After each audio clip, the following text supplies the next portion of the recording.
Hello and welcome back to Old Truthford, the home of honestly biased sports content. Today we'll be following the Fulham v Man United match away at Craven Cottage. Early start today, so yeah, it's going to be an interesting one. There's been a lot of drama already given the lineup, a lot of questions to be asked of Ten Hag. But yeah, hopefully we can turn our fortunes around from the match against Newcastle and also the match against Man City.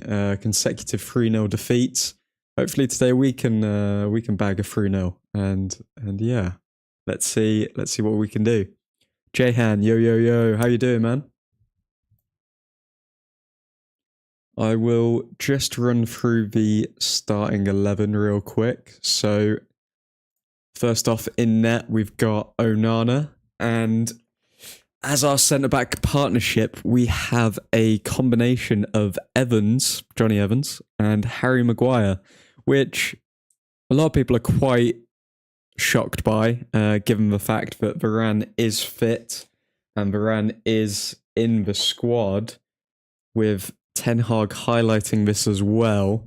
Not a lot of people expected Raphael Varane, Mr. Champions League, to be dropped for the likes of Johnny Evans.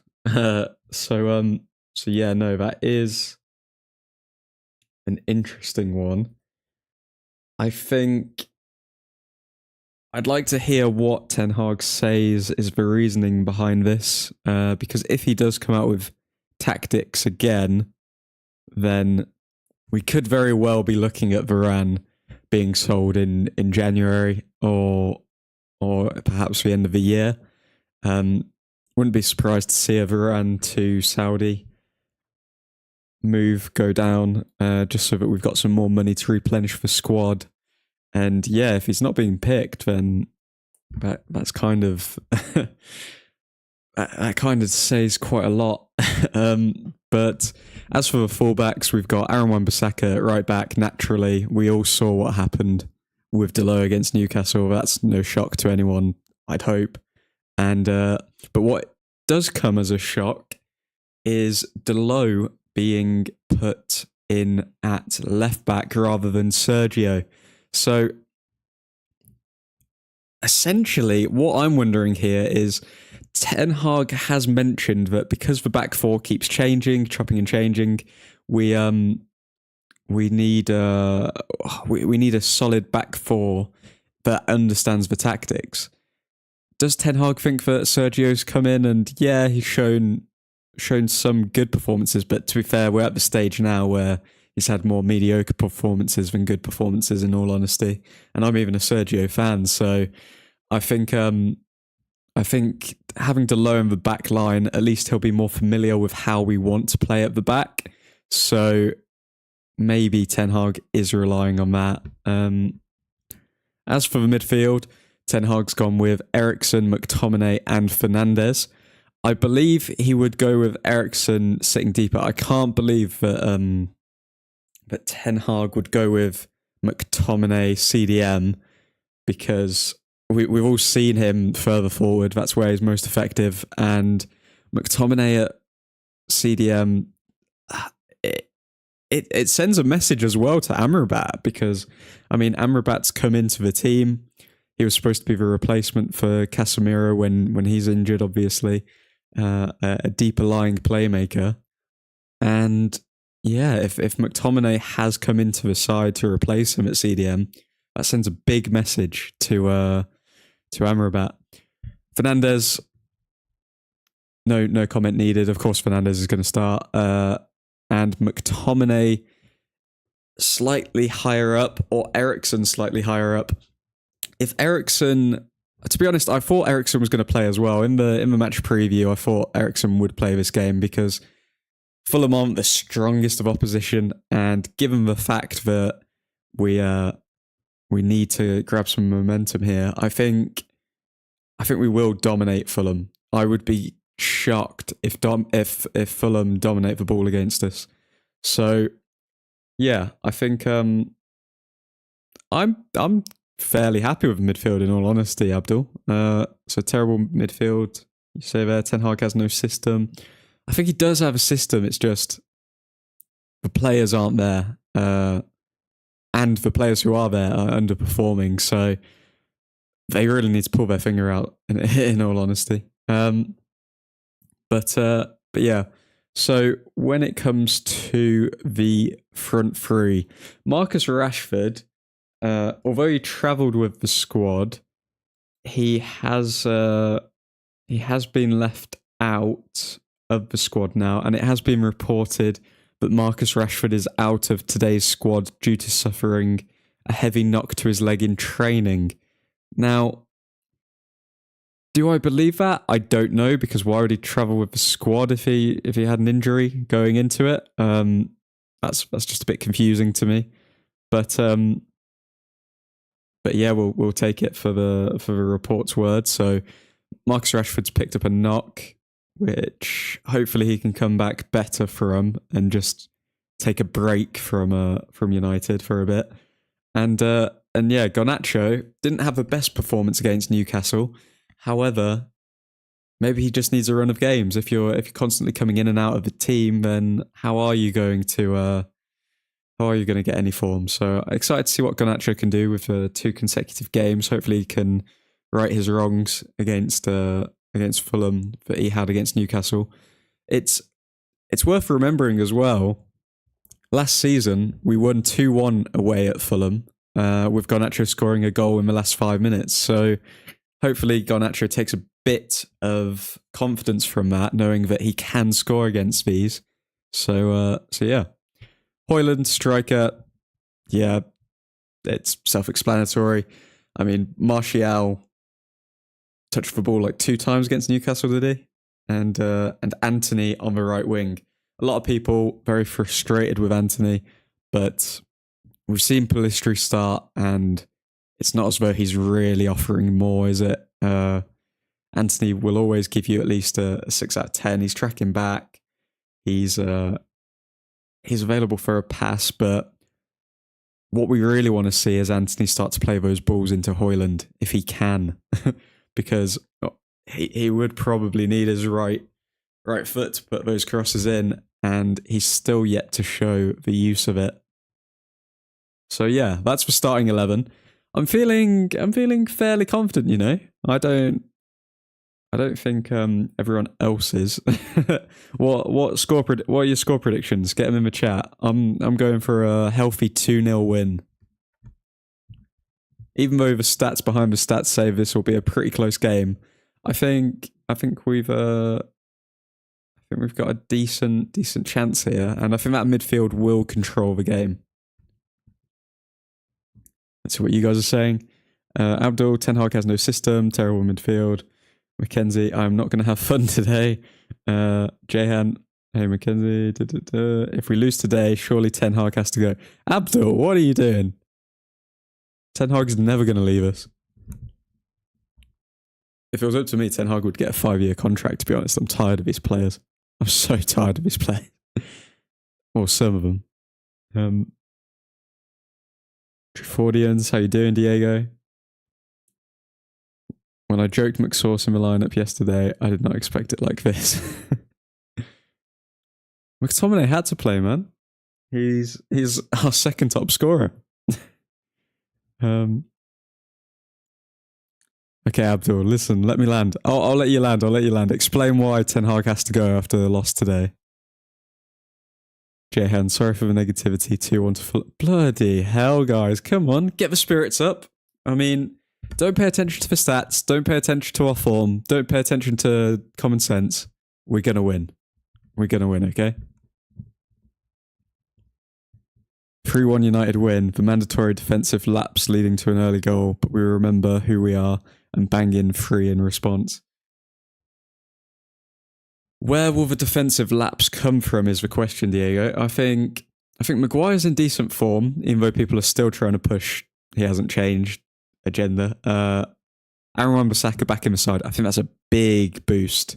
Having Aaron Wan-Bissaka, because their left wingers are literally just not going to go down that channel now. So The weak side is obviously the left side of our defence, Evans and Delow. Could we see a miscommunication between them two, which could lead to an error or a cutback? We're definitely going to be open to cutbacks if Ericsson is playing in CDM, because we know he doesn't track back the most. So edge of the box is a worry as well for this game. But yeah, the left-hand side of the defence, depending on how well Delow can just mask how bad his defending is on the left-hand side, I think we've got a solid chance.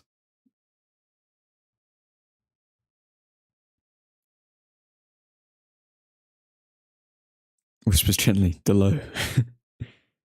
Jehan, sorry man, I have no faith in these players.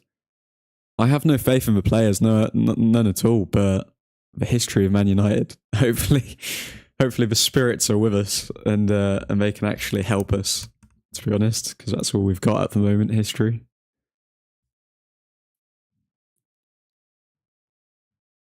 Abdul, damn, now I realise it's the Glazers and also the players.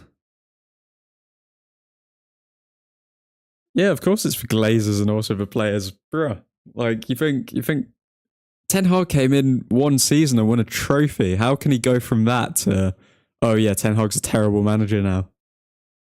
Within like 3 weeks, 4 weeks, it makes no sense. I don't understand how anyone can beat Ten Hag out. The people who are Ten Hag out are the ones who really just want a bit of instant gratification. They want a new manager in, a new fresh feeling, and then, oh yay, we can enjoy the season again. But this is the reality of the situation. We aren't going to enjoy the rest of the season until these players turn up, because Ten Hag isn't going anywhere.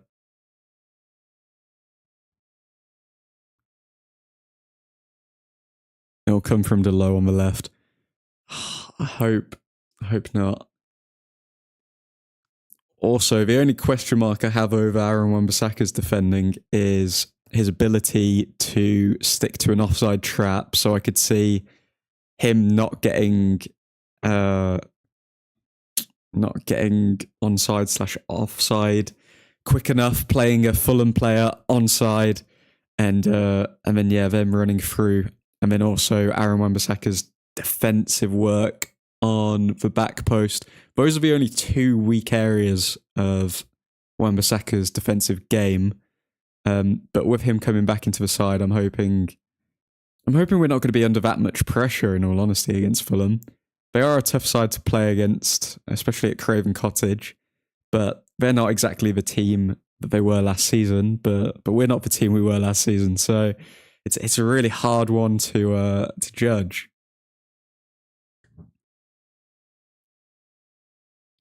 Have faith, Jehan, says Diego. Beautiful. We really are in the mad. Surely it's for players. Late to the chat, what's that team that's been picked? So we've got a solid Evans-Maguire partnership, Gary. We've got Aaron Wan-Bissaka on at right back, Delow left back. Pretty sure Delow's left back because Ten Hag's mentioned that because the defence keeps changing, they're not familiar with the tactics and how they want to play out the back. So maybe he's put Delow in there because Delow's familiar with how they want to play, even though he is obviously defensively fragile. Yeah, I'm confident with the starting 11, Gary. I'm confident with it. Mackenzie fooled us to believe Delow was actually good. No, don't say that. I think yeah, it doesn't matter if Delow scores a screamer every 20 games or like once a season. Like that doesn't hide his defensive work. There's no point. It's, to be honest, it might sound harsh, but to me, Delow has to leave Manchester United. I don't know if it'll be in the next summer transfer window because there's obviously other glaring areas where we need to improve. But he's never going to be. Okay, he could be in a squad. He could be in a maybe Premier League winning squad, having not played a lot of games and just sitting on the bench, perhaps. But if we have a Premier League winning squad, and it gets to a point where our starting right back, when it gets to our starting right back gets injured, does anyone have faith that Delo could come in and do a job there? Because I don't. He's shown consistently in big games against top opposition, he gets found out every time. Like Man United versus Newcastle in the Carabao Cup last season, he gets subbed off because he's getting absolutely done by St. Maximin. And then Aaron Wan-Bissaka comes in, completely shores up the game. Then you look at Delo against Man City every single time, and it looks like he's absolutely, mind my French, shizzing himself. Like, he doesn't look confident at all. He just does that little hop thing when he's defending, where he's, I wish I could demonstrate, but where he's literally just standing on his two legs and just jumping up and down, trying to anticipate the movement. Whereas you look at Aaron Wan-Bissaka, he's standing still, and then as soon as the player moves, they're tackled instantly. Like, there's no second thought about it. He's so yeah. Delo, I think Delo needs to be sold. I can't see us winning a major trophy with Delo in the squad, in all honesty. Get Jeremy Frimpong in. Delo's too old now anyway. Like, we know what we're going to get from him, and it's not good.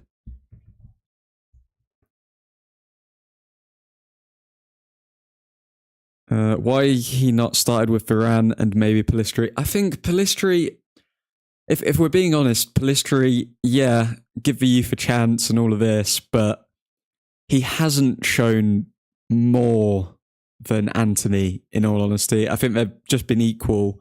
And if they're both being equal, then Anthony also provides defensive cover. So I don't think you can really push for the Pellistri case.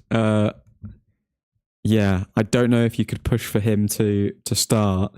Varane, I'd like to see why he hasn't started Varane. I want to see if anything's come out yet, or if he's said anything. Let's have a quick look. We know Marcus Rashford is out because of a knock in training to his leg. Ten Hag also had this to say regarding Rashford. He travelled with us, but he is not fit to play, which again makes it's just another question mark, because like, why is he travelling with the squad if he was injured? Ten Hag had this to say also. We have to work hard together and find a way to win. We saw that the performances were not good enough, blah, blah, blah. Of course, we learned from it, but let's look to the future. Okay. Starts with team spirit from the first whistle. Okay, that's still just a bit of just typical football jargon. Nothing yet come out regarding Raphael Varane. Mackenzie, he's good when he's good and horrible when he's not. Yeah. But it's always, he's good against like weak opposition, in my opinion anyway. Like I can't remember a game where Delo has been man of the match against top level opposition, if anyone can correct me. I don't think I've ever witnessed Delo have like an 8 out of 10 against a Liverpool, a Man City, a Chelsea, Arsenal, Tottenham. Like, it's just not happened. And yeah. Are you confident? Is Sergio on the bench? Good question. Let me have a quick look. Sergio is on the bench. So the bench is Bayendir, Sergio, Raphael Varane, Amrabat, Hannibal, Mainu, Mount, Pellistri, Martial. So we've got a few options there. I would like us to score a few goals early, and then for Mainu to get his first appearance in the Premier League. That would be the dream scenario, but we haven't been close to the dream scenario this entire season. So let's see if we can change that today. Mackenzie, when he's defending, he looks like he's trying to copy that one clip of Gattuso against Ronaldo, where he just stood him up and ignored his skills. Exactly. You know what you're talking about. That's a very good example.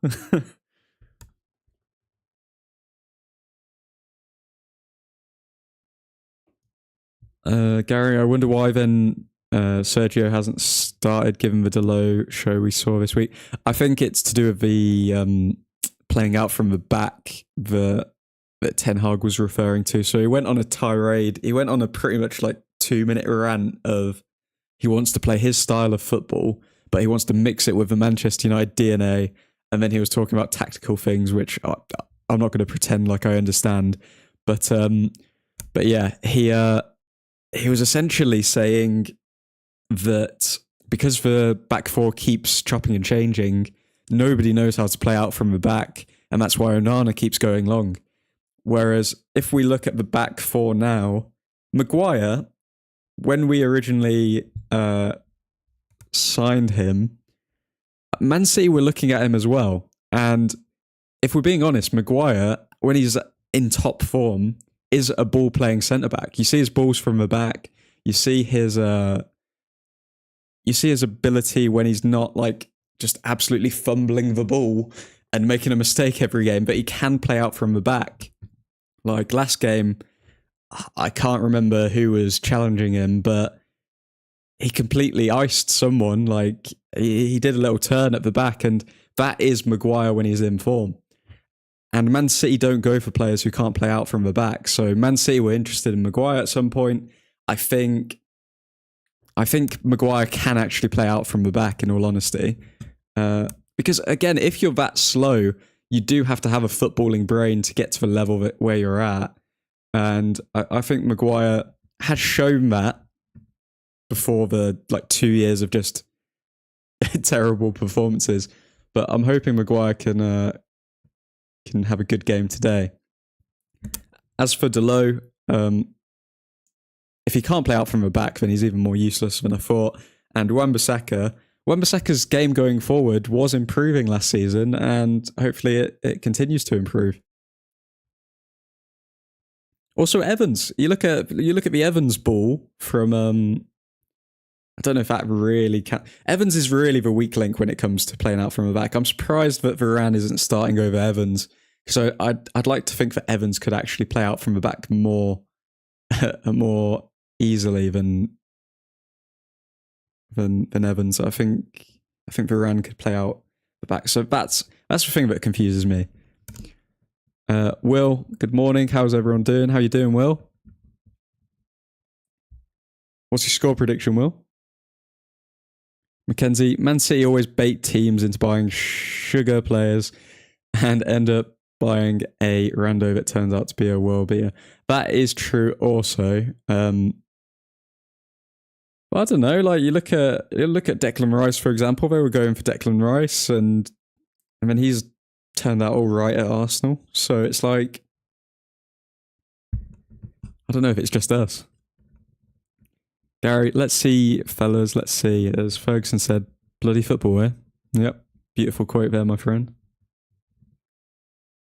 Maguire was our best player in the Europa run with Ole, and was the reason we lost the final because he wasn't available. People forget that, you know. People forget that. A lot of people were very sad when he didn't start that final. I don't know what happened in Mykonos, but ever since that Mykonos incident, because I think that was that summer as well, wasn't it? But unless I'm mistaken with my timeline, but the Mykonos incident with Harry Maguire, that seemed to have like changed his entire body language, his entire demeanor when it came to him being on the pitch. So, but yeah, no, I think he's turned a corner now. Will he 2-1 win or 2-1 loss? Nah, there's no opportunity for a loss here, my friend. All we do is win, in the words of DJ Khaled. Jehan, maybe the same thing as Delo, that Evans has been playing, so that's why Varane on the bench. Just for, yeah, that could be it as well. Because Varane hasn't particularly made any mistakes that I can think of. Here's a crazy one as well. Ten Hag hasn't come out and said this, but he did mention it in or he kind of hinted at it in an interview. He said that Maguire has to play left centre back when Varane comes in. So Maguire has to play left centre back and Varane has to play right centre back when Varane starts. However, with Maguire in the form that he's in, is Ten Hag actually looking at the team and saying, okay, Maguire's actually performed the best out of all of the centre backs. What I'm going to do is I'm going to play Maguire in his preferred position at right centre back, and that means that Evans goes left centre back automatically. Are we at the point where Maguire is getting picked over Varane? Because he hinted at it that when teams press and Maguire is left centre back, then it puts him in a tricky position. So who knows? I mean, Maguire could be our first choice centre back at this point.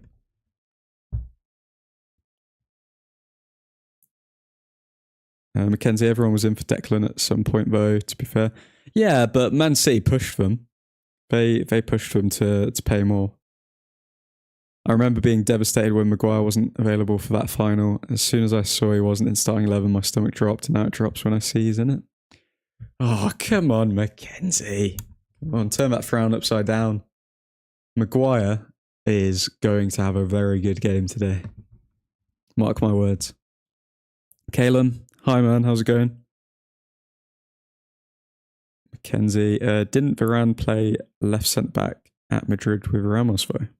I wouldn't know, to be honest, but I know that he's never played left centre back during his time at United.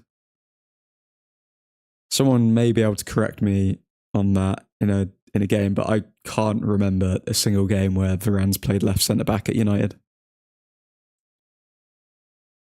Diego, buying stocks in the Maguire redemption arc this season. Beautiful. Beautiful. Things you love to see.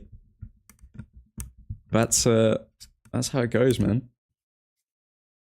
I just find it weird how players go through these cycles at United where there's so many bipolar players. No offense to anyone who's got bipolar out there, but like you can have a player who has such a good season and then the next season they go completely off and you're just like, how has this happened? It's just so weird. Like I'm starting to put Marcus Rashford in that column. And if Marcus Rashford's going to do that where it's amazing season, off season, amazing season, off season, then I think even though I'm a big fan of Marcus Rashford, it would come up to the point of, okay, we may need to look to sell you because you're coming up to your supposed prime and you can't turn up when we need you. Because Marcus Rashford does seem... But the one complaint or one criticism I would put towards Marcus Rashford, because he does get more hate than he deserves, but what I would probably say is he seems like a player who can only turn up when he's 100% happy, when he's 100% fit, when he's 100% all of this. And it's becoming a bit of a nuisance. Like great players didn't just turn up when they were 100% happy. Like they turned up when no matter what was happening, they would turn up and they would change the game. Marcus Rashford, as people have said, he's in that level just below world class. Like he needs things to go his way and he needs the support system around him within the team in order to have a good game. However, it's hard to point out just Marcus Rashford for that, considering our entire lineup, our entire forward selection has only got one goal or 2 goals in the league this season. So, yeah, it's I guess it's more of an entire team issue rather than just Marcus Rashford. That one just hits differently because of how consistent he was last season. Diego, right, it's Jekyll and Hyde with these players. Yo, what's good, my people? How you doing, Suhan? Will, Rashford is injured when the fudge does the injuries at end. Yeah, that as well. Mackenzie, how bad is it that our midfield has scored 8 times the amount of goals as our attack and our defence has 2 times? It's mental. It's actually mental. If we could very well see a couple of runs of games if if Maguire continues to start. Maguire could be one of our leading goal scorers. Maguire could genuinely be one of our leading goal scorers if we if our attack don't turn up at some point. This is the issue as well. This is where the Glazers do come into play though, because if anyone remembers, throughout the summer, at the start of it,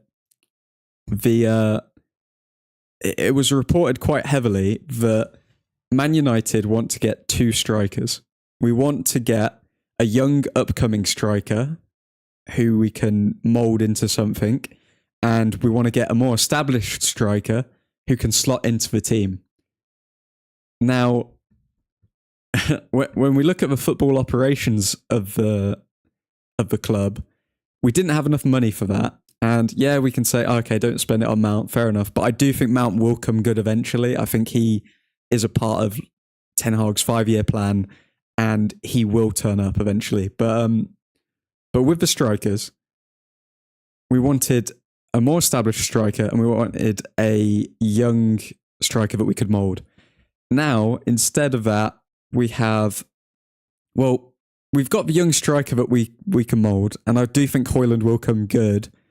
But in a business sense, in a footballing operation sense, all we did was overpay for the young striker, and we didn't get the more established striker. Like, it's pathetic. It's just in every single area, in recruitment, in injuries now, in players performing day to day. We're dropping off so much. And surely these players looking around, looking at the likes of Newcastle, looking at the likes of Arsenal, it's just going to play on their minds, because it's just going to think like, we're being compared to these other teams, but we're not necessarily getting the support in the areas that we need it. It's not the best. Suhan, Evans and Delo starting. What is Baldy smoking? I think he just needs reliable options at this point. Club high 3 Premier League goals in 7 Premier League appearances this season. Stat being shown for McSauce, and commentator credits that he's got a big heart. Oh my God. I actually don't feel bad for McTominay, to be honest. I mean, I think him getting Player of the Month for October was laughable. Like, yeah, he scored 2 goals and they were big goals, but the fact that I think October summarised McTominay's United career, really.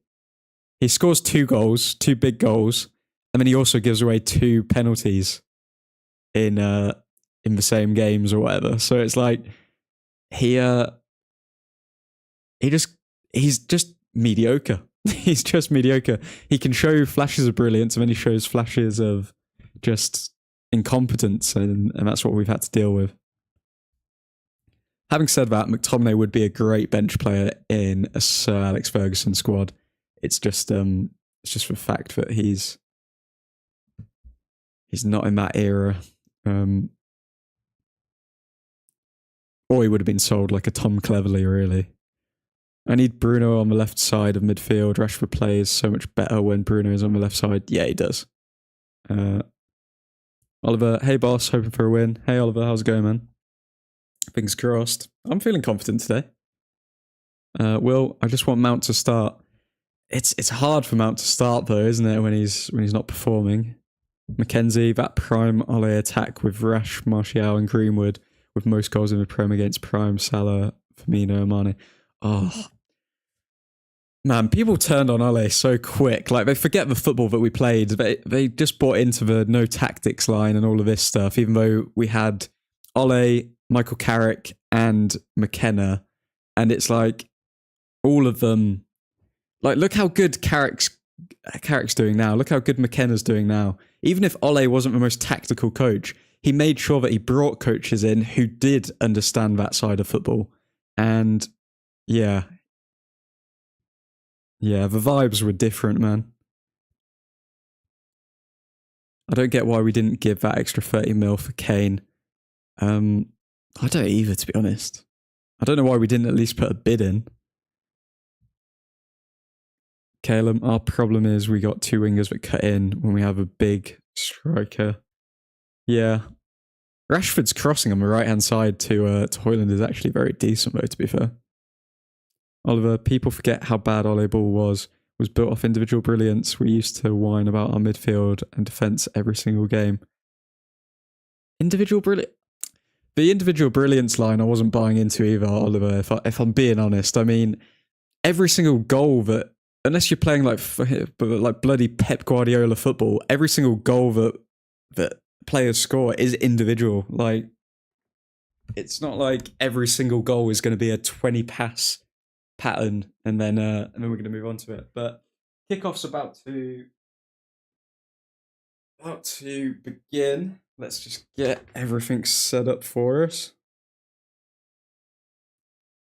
Haven't looked at the players' body language. Who's looking nervous? Who's looking good?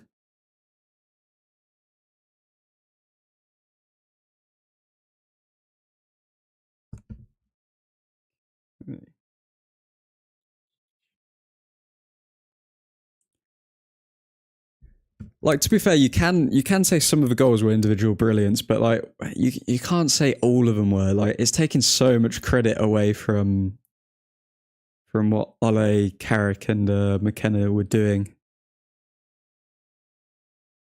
Because we were pretty much the best counter-attacking team in the world at that point. I don't know who would have been better than us.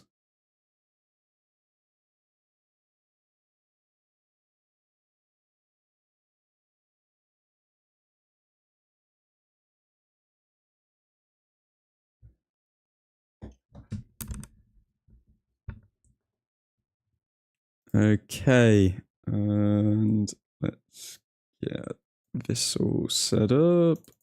Bear with me.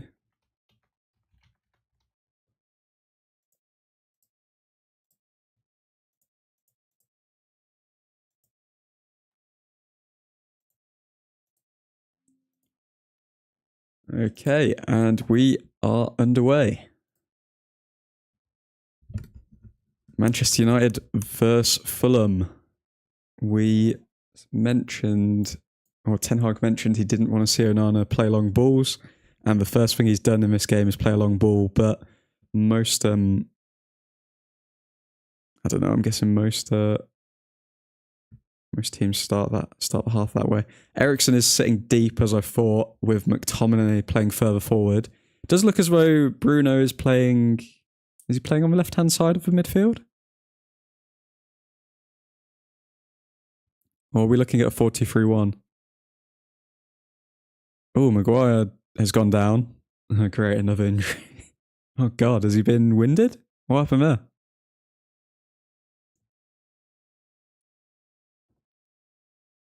McKenna's doing bits right now too. Yeah, it's like, just because the manager doesn't know or have the most tactical ability, that's why you get like a whole team around you who does. It's like, you don't. It's funny because someone said on Twitter, you don't come second and get to a final by luck.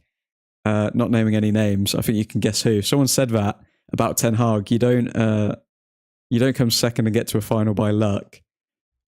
And yet they were saying that Solskjaer did it all based on individual brilliance, and it wasn't anything to do with him on why we finished second and got to a final. So it shows how people's tunes change regarding certain people. Looks like Maguire's down with like a head knock or something. Concussion.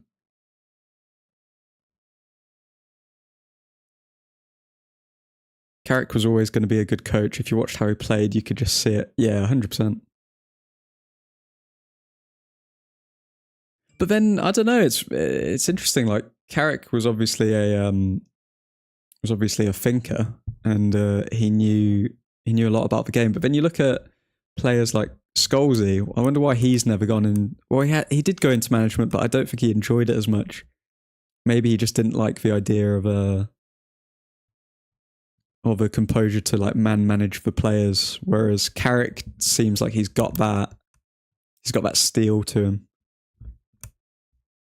Players was probably Ollie problem, like our managers in all fairness. Yeah, true, Oliver.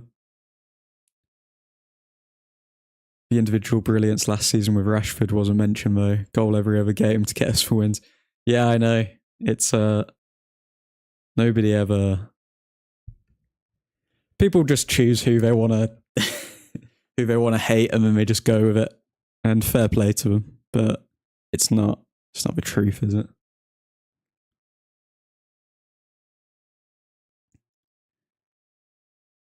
We had some great team goals with Ole. Anthony got his eye closed too long. Our counter-attacking was class, to be fair. That's absolutely true, Oliver. We were true comeback kings. Maguire, no. Hope it isn't a concussion. That was a hard hit on the temple. Just look a bit shaken now. The hell, Maguire's putting his health on the line and people are mocking him. And Maguire's the type of character, this is where you see Maguire's character, where even if Maguire was properly injured, he would still play through it. And that's a quality that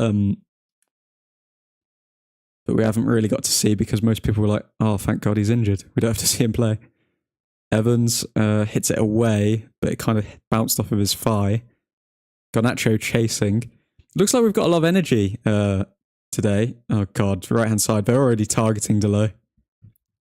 Expect a lot of Fulham attacks down the right-hand side, or their right-hand side, our left.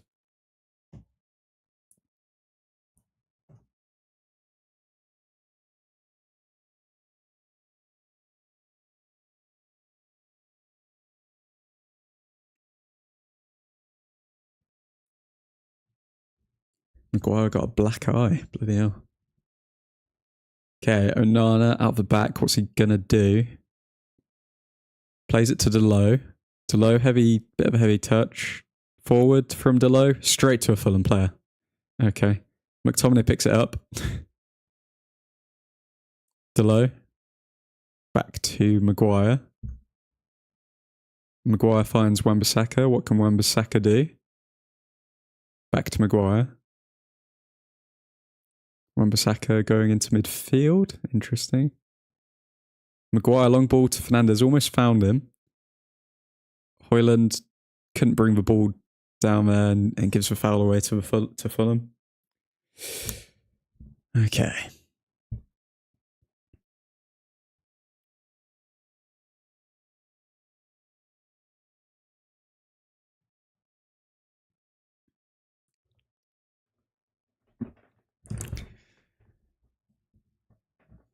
Marcus Rashford on the bench or in the dugout with his earring and a cap on. That's important. Who do you guys think man of the match is going to be today?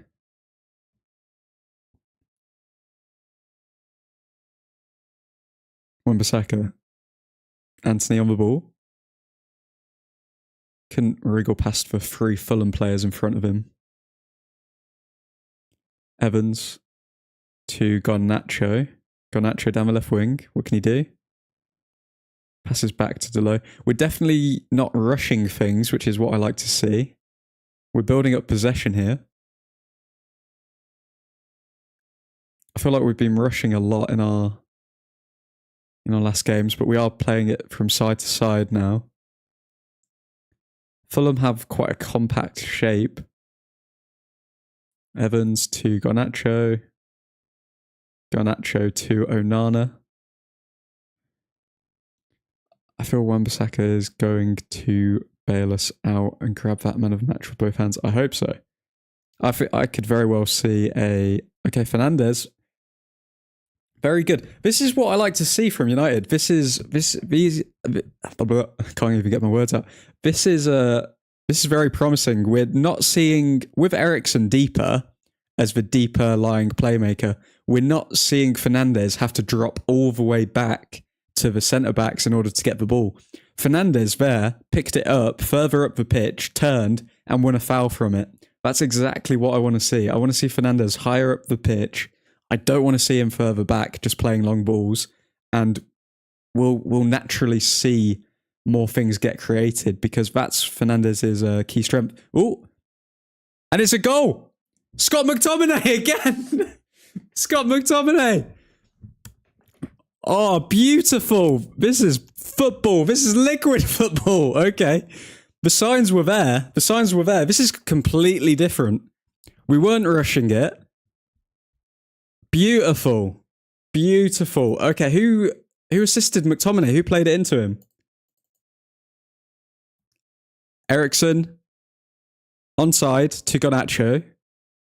Yeah, Garnacho's onside. And Garnacho. Beautiful pass from Garnacho. Amazing. Garnacho loves Fulham. He scored a goal against them last season. He's picked up an assist this season. And McTominay getting further forward. McTominay is going to be our top scorer this season. Is he our top scorer now, joint with Casemiro? What a goal. Nah, that's not offside. Don't even try it. Look at them. It's clearly not offside. That's clearly not offside. And they're even trying it, aren't they? Nah. They can't do this. They can't do this. It's clearly onside. It's clearly onside. Who are they checking for?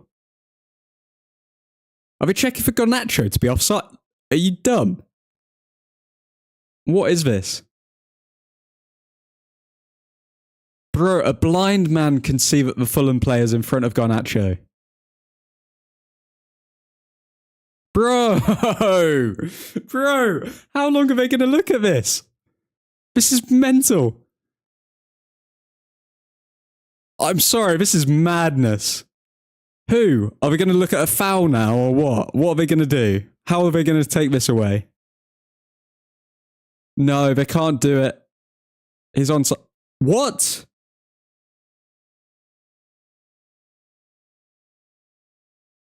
What is happening? I need to listen to commentary. What?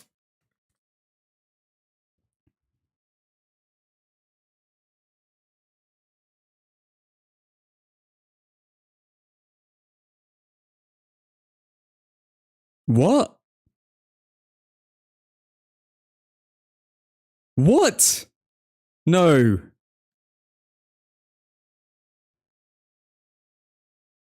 Oh my God. How are they? Okay, the referee's now looking at the screen. What is... No. Nah. He's clearly onside.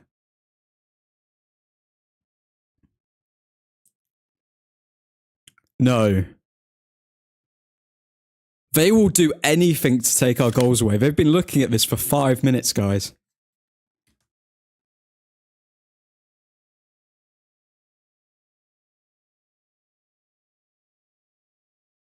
Maguire isn't even getting to the ball. Like, if anything, the Fulham player's fouling him. Give the goal. Give the goal. Oh my God, they've taken it away. No, this is ridiculous. This is absolutely ridiculous, man. Oh my God, how is this happening? Okay, 0-0 still. What the This is ridiculous.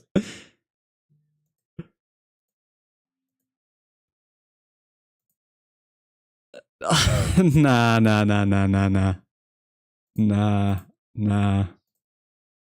I can't. I have no words for that. I have no words for that. It's offside. They've ruled it out. This is ridiculous, man. This is ridiculous.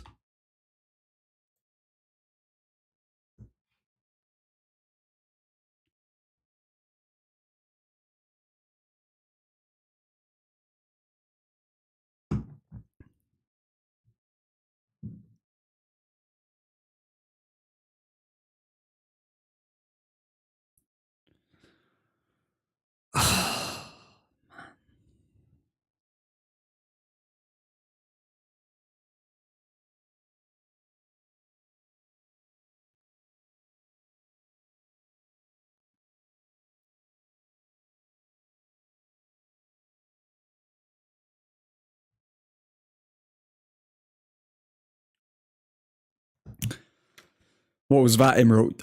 Mate, I'm done. I'm like I'm dumbfounded. That the Fulham player fouls Harry Maguire, who was in an offside position, and he wasn't affecting the flight of the ball. The ball was always going to go to Garnacho. The Fulham player was never going to get to it, and they've decided to give offside for that.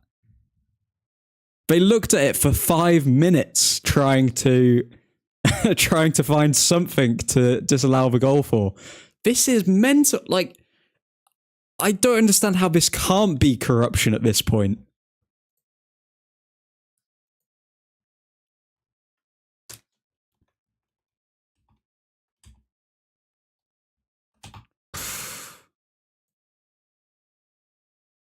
Man.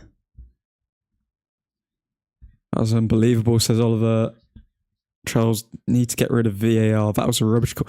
They spent 5 minutes finding a reason for it to be offside. It wasn't offside, and then suddenly, oh yeah, but Maguire was offside. So yeah, it must be offside. But Maguire was offside by half an inch. Got fouled by the Fulham player, and the ball was never going to land in the path of Maguire.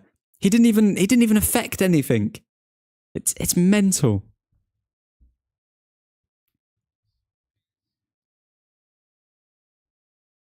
I've never seen that given offside. It's got worse. It's literally all VAR is now is pretty much a vehicle for corruption. Like, it doesn't make any sense.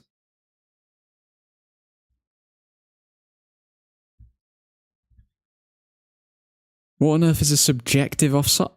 I don't know, mate. Who said subjective offside? I'm sorry, the commentators, everyone needs to call that out for what it is. That's literally just taking a goal away. Like, did Ten Hag sleep with, like, the head of the referee association's wife or something? Like, how... What have we done to justify this? It makes no... Man. I can't even...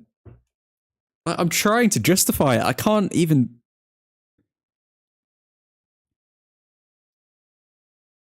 Okay, Fulham attacking. Oh, Delo. Good save from Onana. Delo, man. What happened there?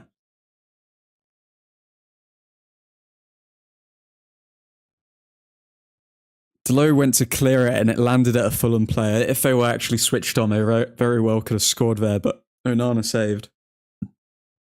Player was offside anyway, but Delo, that clearance, man. Okay, we got to switch on here, otherwise it's going to be 25th minute, goal conceded FC again. It's going to happen again. Commentator just said it was a subjective offside decision. It's supposed to be black and white, you idiots. What are you talking about? Subjective.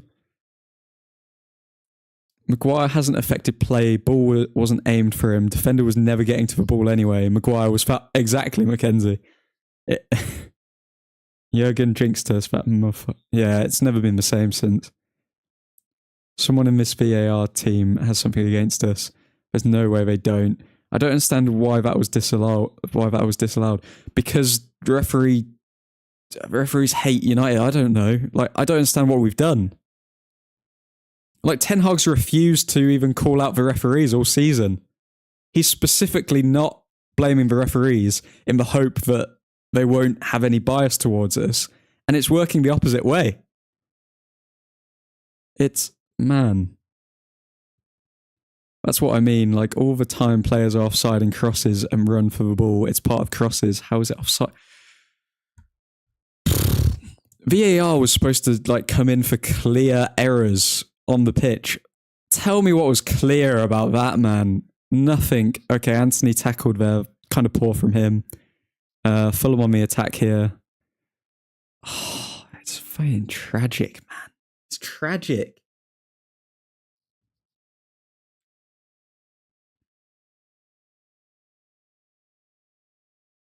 So they're saying it was offside because Maguire was slightly offside and he impacted the play, even though the ball was never landing to him, wasn't in his path, and he ended up getting fouled by a Fulham player. That's why it was offside. Okay. But this is the thing, guys. You feel how we're feeling. Think about how those players feel, because they know that was a blatant goal and it's just been given against them. So, like, this is why they're professionals. They need to stay switched on, and they need to make sure that decision doesn't go against them. And if anything, it galvanizes them to get this result. That's what they need to do.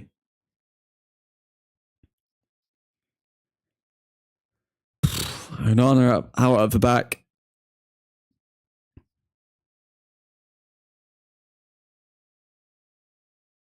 Why do the Fulham fans have little yellow cards that they're waving? Have I missed something here? I'm not familiar with what's going on. Onana out of the back to Maguire. And this is the thing. If people use their heads, they'll say, oh, okay, that should have been a blatant goal. Agenda-ridden people will use that as an excuse to blame Maguire again. Maguire long ball. Almost finding Højlund, but finds Fernandes. Højlund finds McTominay. Oh, McTominay almost ran onto it. McTominay's looking dangerous further forward. Very good decision from Ten Hag to play McTominay further forward than Eriksen, rather than playing McTominay as the CDM, because we've already seen he's dangerous. McTominay's in great form. Just keep him away from our box, please.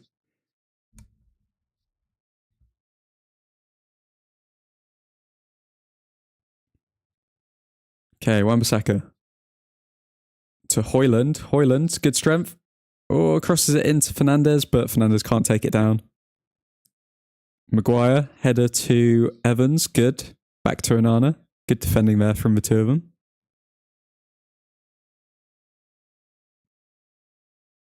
Okay, Maguire on the ball now.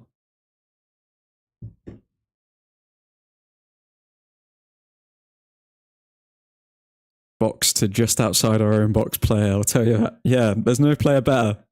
McTominay's creating his own titles for positions. Box to just outside our own box.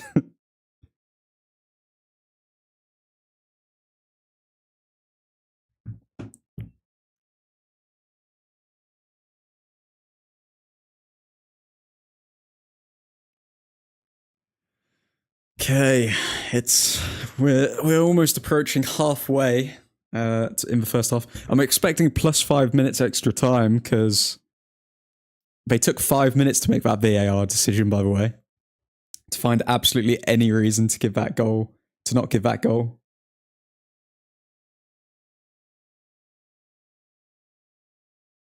I don't know. It's so strange. This season has kind of felt like a psychological experiment to see how far they can push Man United fans to their wits' end. Like, the refereeing decisions have been poor, the injuries, almost everything outside of our control has not gone our way. I think I don't know what it is. I feel as though it's all been a massive setup.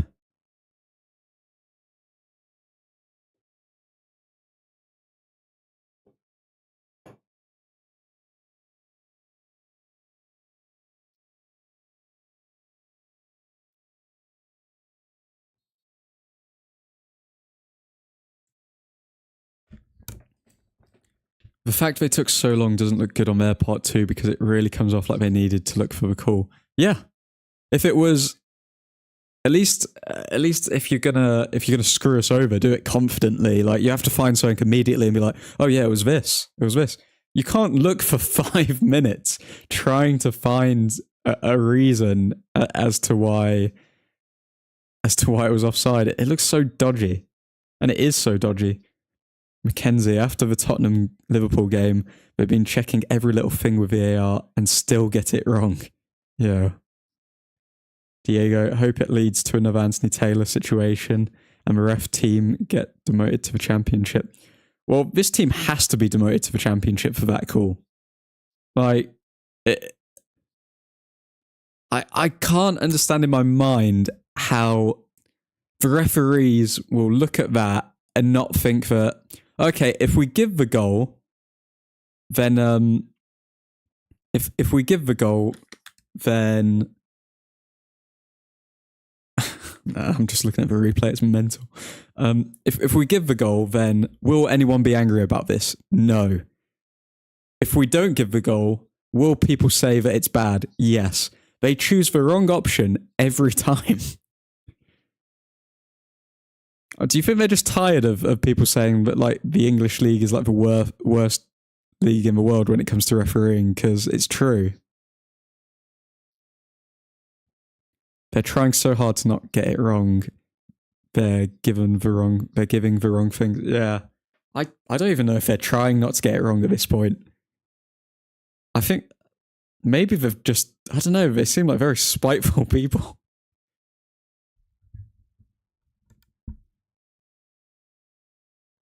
But this is why we're the greatest team to have ever played the beautiful game. We need to pull 3 points out of the bag regardless. Can't even celebrate a goal anymore. I know, man.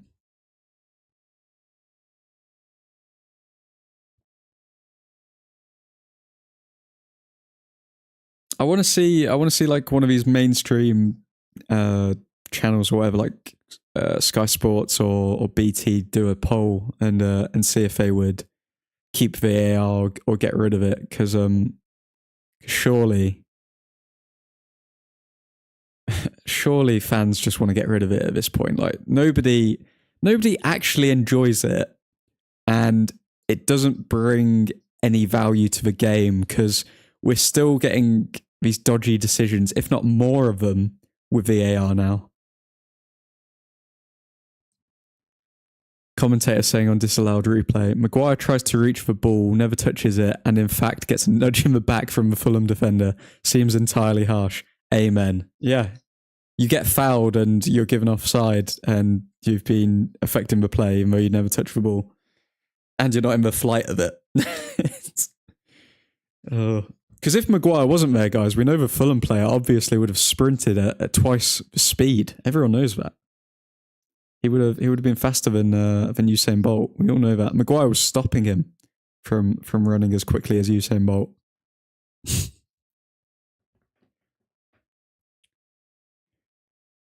Okay, Ericsson.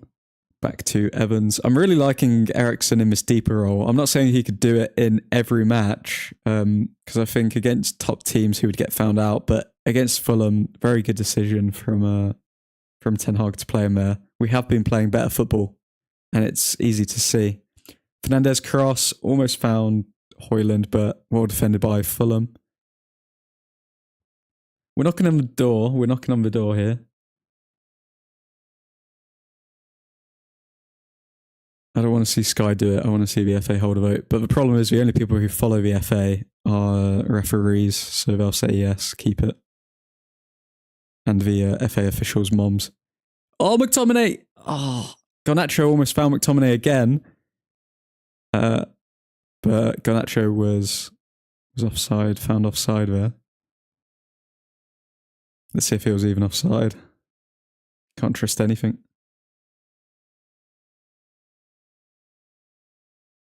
Yeah, it was offside, fair enough.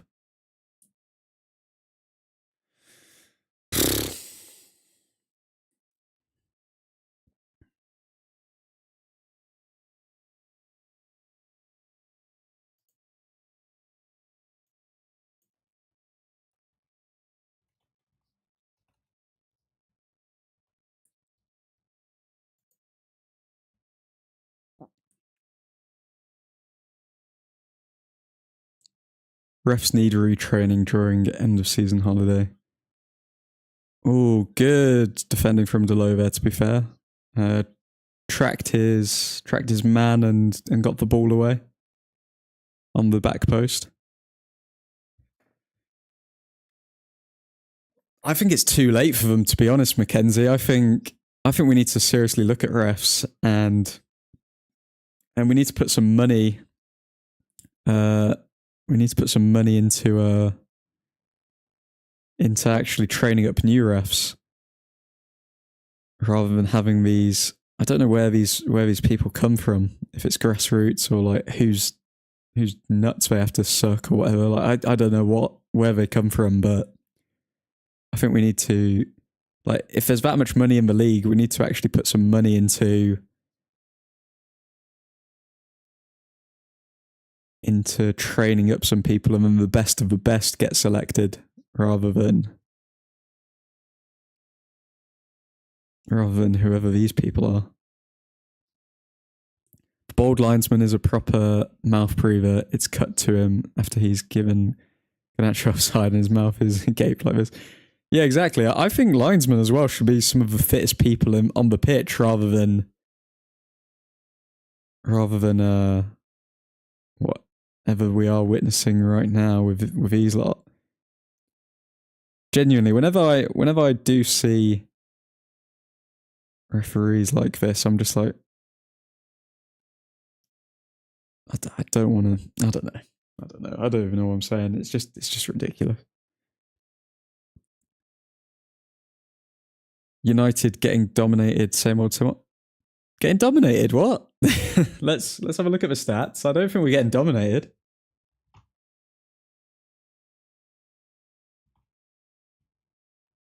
I feel like we're dominating.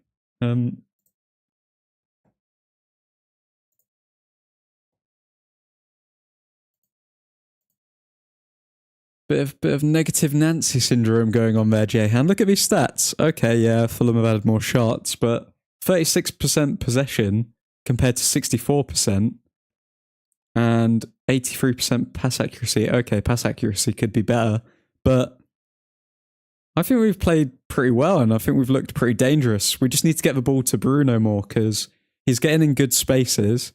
It's just making the most of it before Fulham sit back. But yeah, no, I think we've played fairly decently. We should be 1-0 up and we've dominated.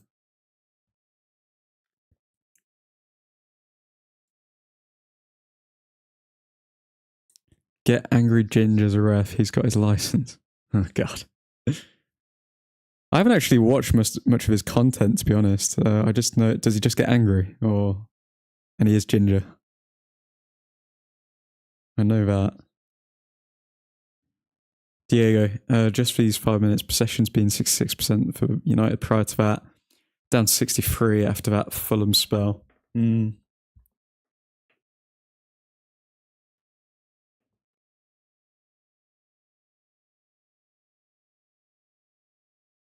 I think it's far from a domination against United. I think we played pretty well as we should. I mean, Fulham aren't that good.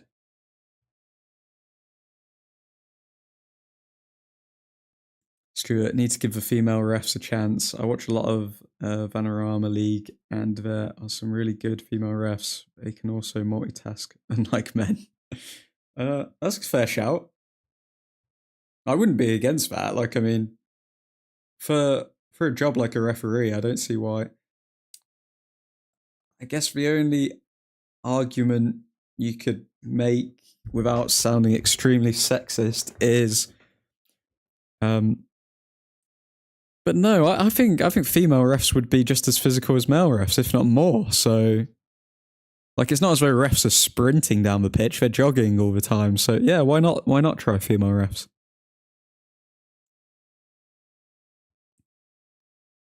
Always catch Aaron Wan-Bissaka lacking in defence. What? What are you saying? Wan-Bissaka lacking in defence? Are you mad, Anamp? Come on, man. Problem is with that, Stuart, is when they get something wrong, they'll blame it on the fact they're women. Yeah, that's the sad reality of it, isn't it, Mackenzie? I'd be down for women, though, doing refereeing. Players don't even argue with them. I think that would also decrease as well. But that's another good point, Stuart. I think female referees would see. I think the players wouldn't argue with them as much as they do with male referees. Jehan, my friend who supports Bayern, said we might smack them because they lost midweek to some League 2 team. So I sticked him across the face and told him to watch football. Striked him across the face and told him to watch football. I don't know, man. We've got players coming back. We've got positive signs. We could beat Bayern. It was 4-3 at theirs. Like, I mean, we're still here. Bruno, Bruno outside the box, but the shot didn't have enough power on it. He went for placement, and Ter Stegen just plucked it out of the air. Wan-Bissaka already had his signature scoop tackle in midfield and won the ball cleanly. Yeah, things you love to see. And all I'm saying is, guys, Wan-Bissaka comes straight back into the team, and like, bear in mind, Eriksen playing at CDM does have a big, is a big factor as to why we're playing the way we're playing. He is doing fairly well, and he is orchestrating the team. But Wan-Bissaka, with that defensive stability already, look at the team. Like, we're at the 33rd minute. We're dominating possession. We should be a goal up. We haven't created too many clear-cut chances, but we look so sound defensively, don't we? Like, I don't think we've looked shaky at all. Oh, good from Wan-Bissaka there as well. Tackle, and Wan-Bissaka back on the ball. Back to Fernandes. Fernandes long ball. I don't like him when he does them. Although he almost found Garnacho, but I would have preferred you keep the possession there, Bruno.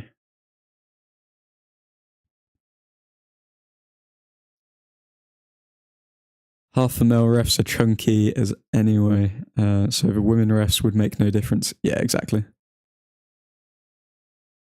Maybe Romeo can be a ref, huh, Mackenzie?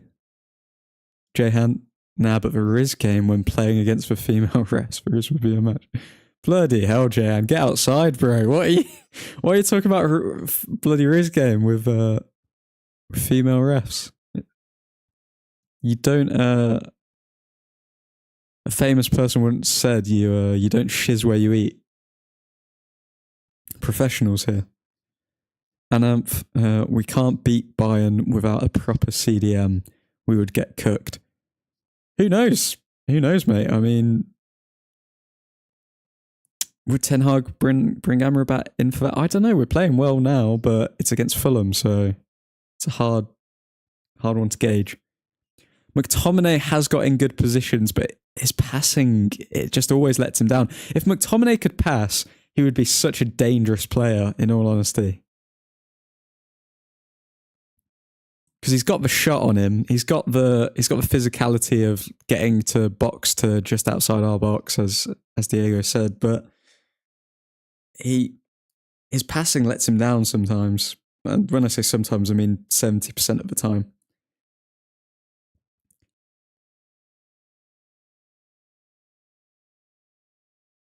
Never seen Sean Louise Massey make a bad decision. She runs the line a lot for Premier League games. I wouldn't know, but I'll take your word for it, Stuart. So yeah, I'm all for it. I doubt we're going to see it because of the reasons Mackenzie said, like the amount of hate they'll get from online trolls pretty much would be too much. But yeah, no, I'd be down for it. Have you seen the female refs, bro? I would defo try to raise her up. Bloody hell, Jehan. What are you doing?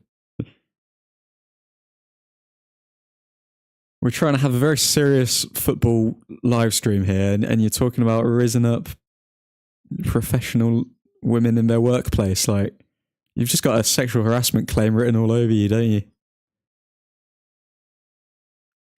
Mackenzie, word Jehan, watch what you say and you might catch a case. To be fair, the players might play better if it's a fit ref. God.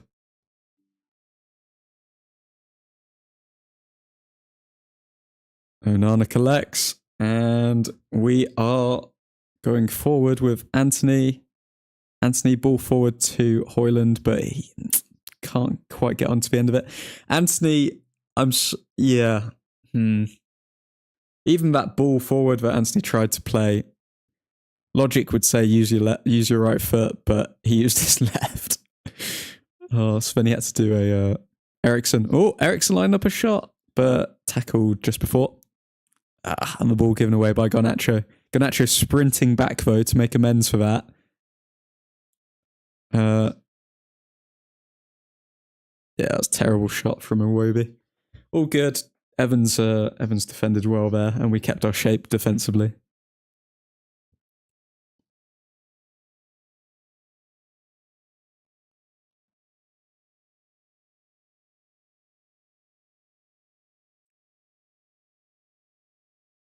Diego, gone are the days of playing for the badge. Now it's for fit ref motivation.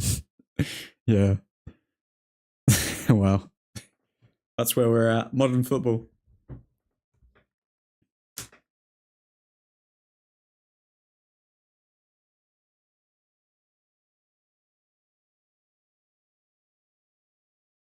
Okay, Wan-Bissaka. To be honest, I think I might do a video on Wan-Bissaka, just solely on him, or at least a post or something, because I think out of all of the United players, Wan-Bissaka has to be one that I'm finding myself most motivated by, to be honest.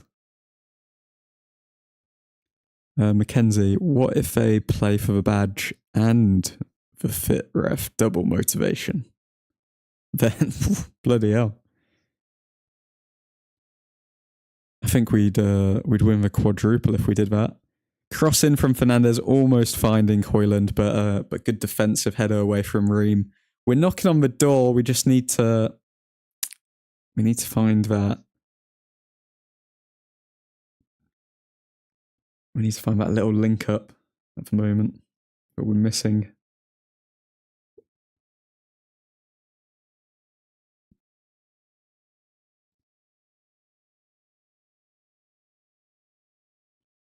Need thicker shorts. Guys, what are we talking about here? What is going? Is anyone watching the football? Like, what? We're talking about fit refs, thicker shorts, and I don't know what's going on here.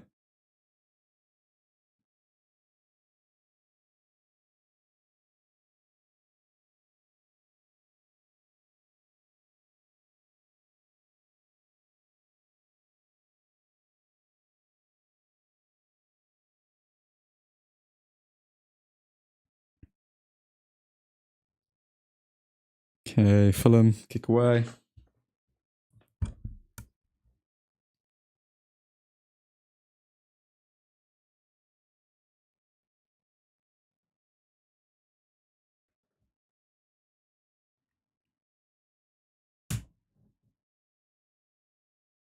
Bets on for +7 stoppage. Nah, it's going to be +1, even though they took like 5 minutes to make that decision. They're not going to give us time to score a goal.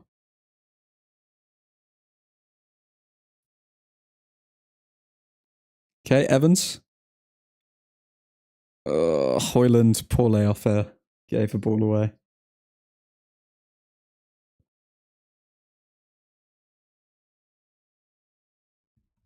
Garnacho's had a very good game so far. I'd say he's been one of our shining lights. I think Wan-Bissaka coming in has made a big difference. Garnacho, defense has held up well.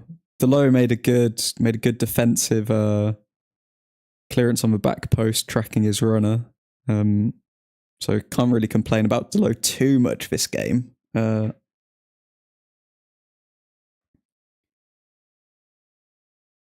on 5+. Admin should start doing scouting vids on players he thinks should join. Fair shout, fair shout. I think talent ID is one of my strong points. Old Scoutford series.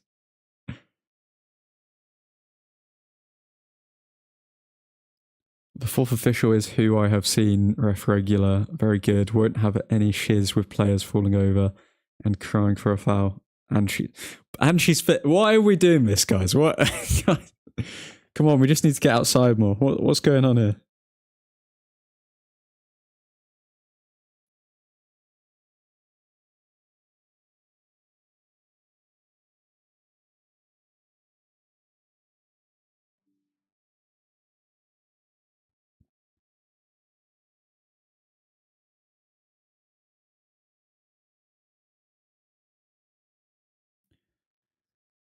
Okay, we're coming towards the end of the half now. Fulham holding a bit more possession, but not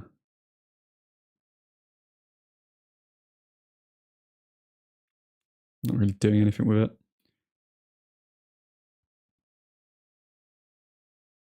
Bruno definitely looked better on the left side of midfield. Yeah, Mackenzie's been saying it. Ken's been saying it.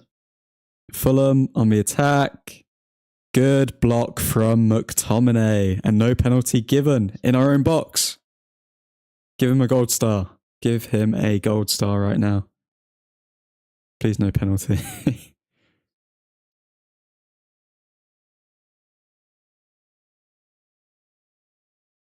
Oh, McTominay. Okay, McTominay away again. No penalty. Very good. Oh, just please keep your hands behind your back, McTominay. Please. For the love of God.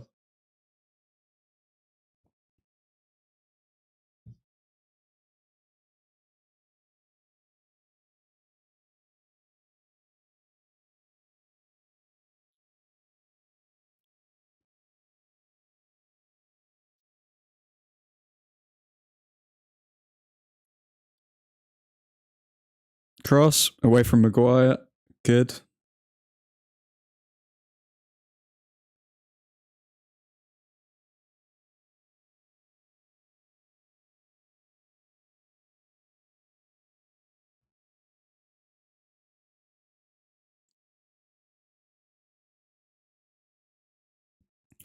Okay, throw in for Fulham into our box, away by Evans. Very good. Defense, very solid. Like to see it.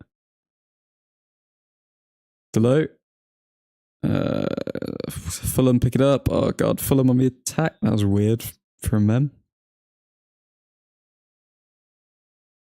They could have... he played it out wide when he could have... Oh, Willian! Oh, my God. Okay, Willian shot and it was inches away from our goal.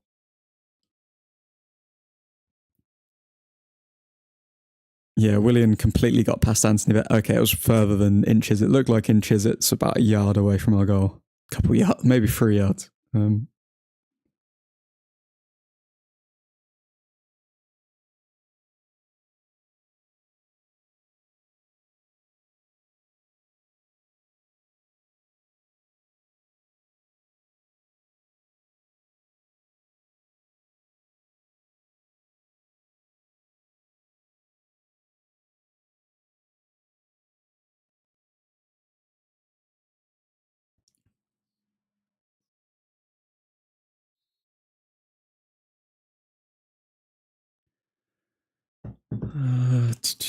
Let's see what you guys are saying.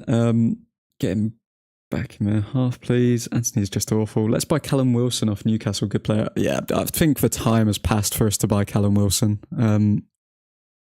He's too injury prone, I think, and I think he's still a decent striker, but he's probably past his best. And I don't know, what message does that send to the players and to the fans and everyone that we're having to buy Newcastle's players? Like, we'll give them money and they'll go on to get a better striker, and it'll just be like, nah, we can't do that. Okay, no penalty, please. Garnacho, hands behind your back. Yep, good. He heard me. Okay, corner to Fulham. Yeah, they are applying the pressure here. A goal before half time would really deflate us. So they know what they're doing. Jehan, I've been a fan of Paulinho from Sporting and would love for United to buy him. Too good of a player. Diego, good and made of glass, sadly, when it comes to Callum Wilson. I would take Anthony off at half time. Who would you bring on for Anthony? Is Pellistri on the bench? I've completely forgot. Pellistri is on the bench. Could see a Mount at right wing as well, potentially, but I still don't think Ten Hag's willing to play him there because he wants to solidify him in midfield. He wants him to get up to speed there.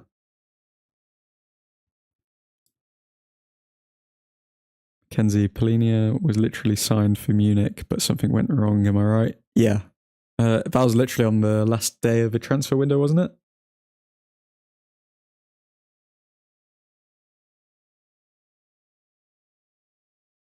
Okay, Garnacho down the left wing. To Fernandez.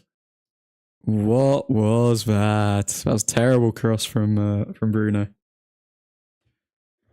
Pre-season Perlo. Mackenzie wants us to get pre-season Perlo back in beside.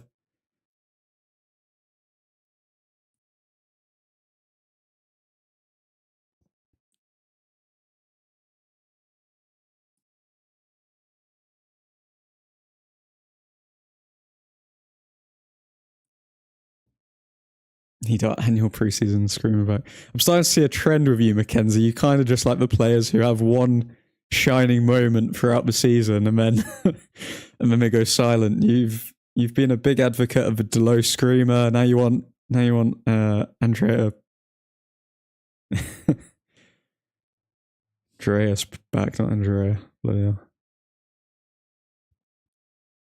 Would love to see Manu brought in with it. Realistically, that goal should have been given 1-0, and then okay, the next one maybe would have been hopeful, but we could have scored another goal off the back of already being 1-0 up, making it 2-0 at half time, and then we would have seen Manu come in realistically in the second half, but we don't get to see that now because because the refs have screwed us. Any update on Ahmad? I thought he was on recovery, but not heard of him lately. I think he should be coming late November. Should be coming back late November. Also haven't heard anything lately, but he was scheduled to come late November. I think Shaw's late November as well. Malacia late November. We've got a lot of players coming in just in time for the Christmas schedule, which is a good thing and a bad thing, because if you've been off injured, you don't want to play a bunch of games in close proximity to each other, which is what's going to happen. Which is what's going to happen in December. So we'll see. But that's half time. Thoughts on that? We've played well. McTominay is absolutely pissed, and he's talking to the referee for it. They're going to try and justify it. McTominay is looking absolutely dumbfounded with their decision, and yeah.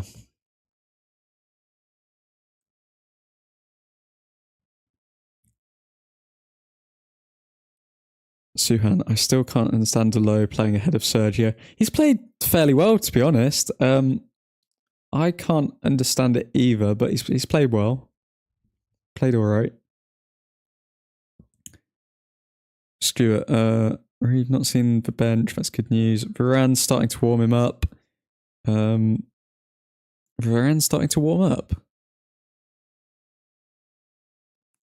For Evans, maybe? Hopefully not for Maguire, because I think Maguire's played fairly decent. Stuart, hope Varane does not hurt himself in warm-up. Suhan, other than his goal, McTominay hasn't done shiz this game. I'm absolutely tired of this energy merchant playing in the starting lineup ahead of Mount and Amrabat. I think it's a frustrating one with McTominay because he's got in good positions. I do think McTominay has got in good positions, but that final pass where he has to play it off to Bruno, he hasn't played very well. Yeah, I would say other than the goal, McTominay hasn't played that well this game. He's not been bad though. He's not been bad. He's defended well. There were a few crosses that he's blocked. But yeah, that's all I can really say for him. Mackenzie, Maguire has been playing some nice breaking passes. Yeah, Maguire's in good form.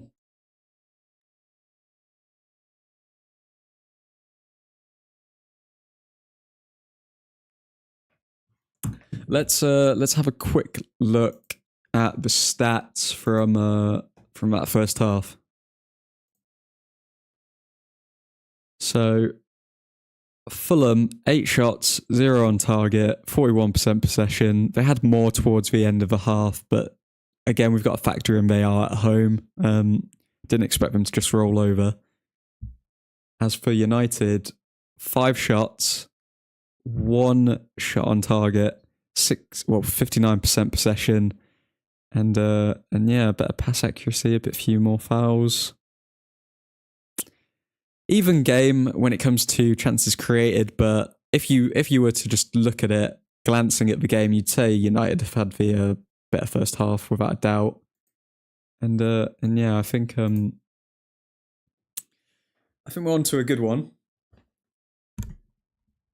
As long as we haven't conceded in the first 25 minutes like we have in about 80% of our games as well. So you've got to look at that defense and say it's working. Even if it shouldn't, it is working. And I put a lot of that down to Aaron Wan-Bissaka, to be honest. When you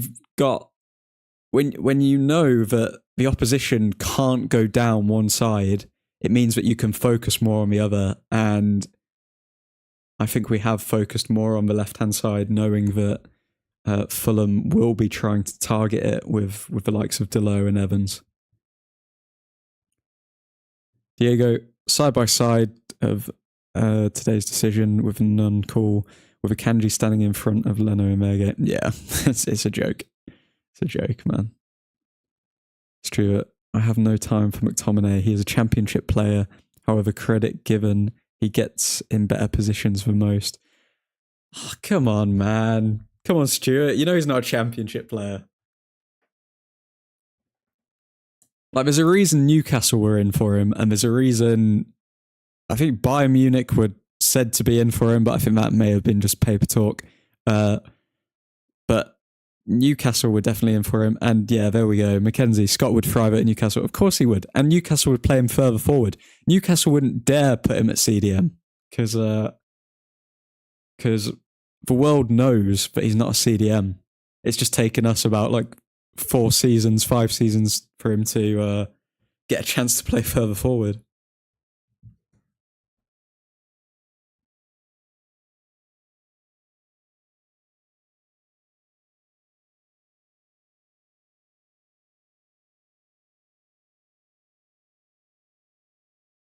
Okay, so posted on the Instagram, 0-0 at half time. The greatest team to have ever played the beautiful game are consistently getting shafted by VAR, which is ruining our season, if we're being honest. And we get a lovely comment saying, it is not ruining our season. Poor play, zero tactics, and ownership all are what are causing problems. So the refereeing decisions aren't causing any problems, according to this gentleman. Has he actually been watching any of our games?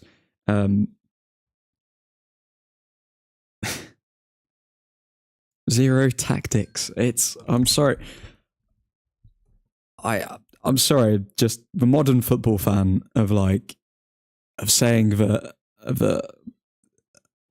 just the idea that some people actually believe in their mind that they know more about tactics than Erik ten Hag, who got to a Champions League semi-final with Ajax and won everything in the Dutch league and has coached at Bayern Munich, coached all around the world. They think that they know more about tactics than him. It just blows my mind, people's arrogance.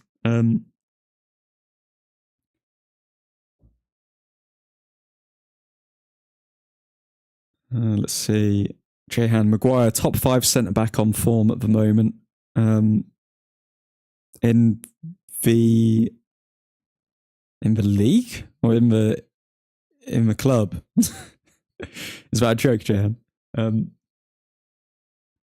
Mackenzie, I've said this for 2 years, but Scott needs to go to Newcastle to reach a new level. We don't want him to go to Newcastle and reach a new level, though, because then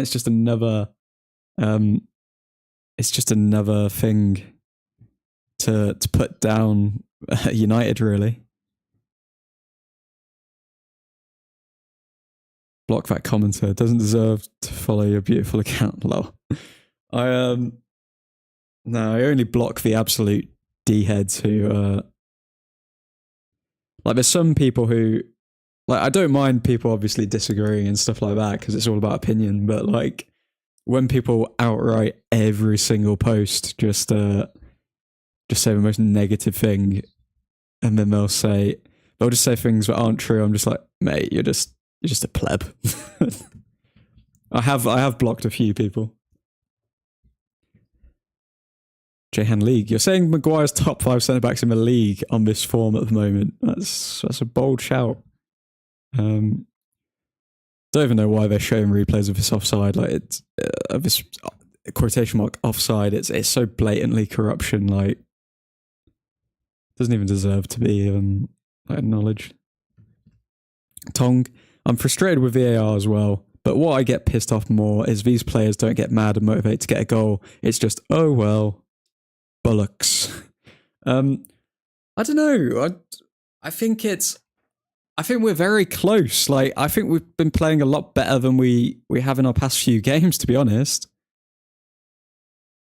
The fact that we haven't gone 1-0 down at the 25th minute mark just shows that the defense has improved, and we're building. We're trying to maintain possession a lot more. It's just having that final click. I would be interested to see Mount in here for McTominay, because I think this game would suit Mount a lot more. It's very technical, not very physical, and yeah, I'd like to see that. But McTominay being like one of our top scorers and already wrongfully having a goal disallowed, will Ten Hag take out one of the top goal scorers to put Mount in? I don't know, because McTominay is a threat. Tim Howard and Robbie Earl using a what if scapegoat. Yeah, great. Who cares? Who listens to what these referees say? Like, it's so blatant that even if the referees made a terrible decision, then the people, Tim Howard and the likes, are just going to back it no matter what. It's pointless. Mackenzie, he can't be top 5 in the league when we still concede goals while he's playing. True. That's a good point, but I mean, Maguire hasn't really been at fault for any of those goals, if we're being honest. If they're all penalties and Delo like not knowing how to defend it right back. Diego saying if Maguire wasn't there, then surely Nunez gets to the ball to clear it. Nunez was almost a full 2 yards behind Garnacho.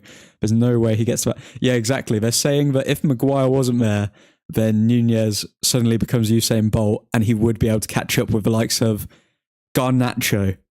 Can we just contextualize this? Garnacho is one of the most rapid players in the league, but they're saying if Maguire wasn't there, Nunez obviously would have caught up to him.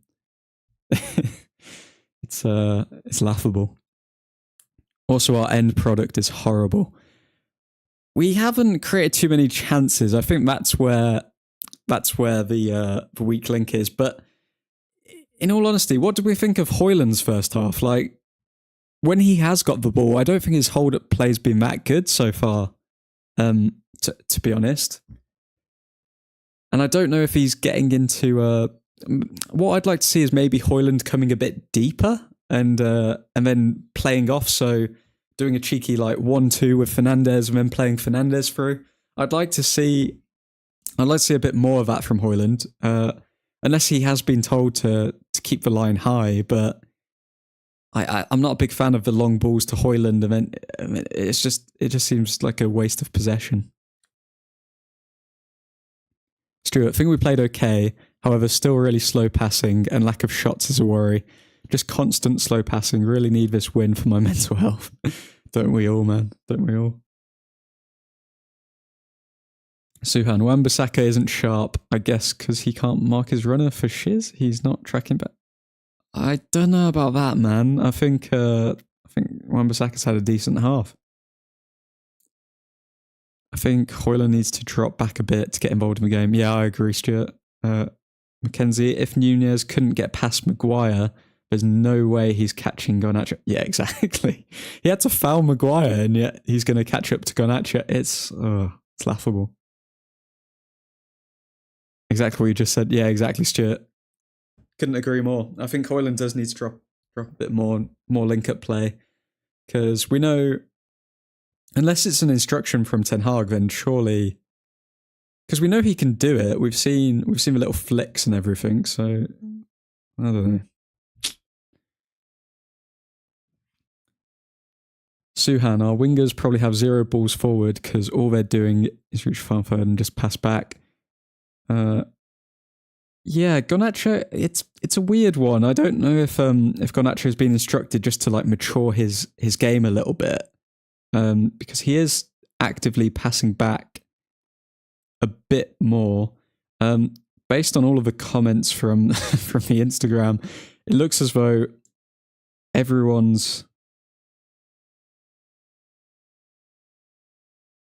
doesn't have any sympathy for United. Even United fans don't. Like, that was a clear goal and we should be 1-0 up. To say that hasn't impacted the entire result is madness in my eyes, but a lot of people are just going at the team rather than VAR.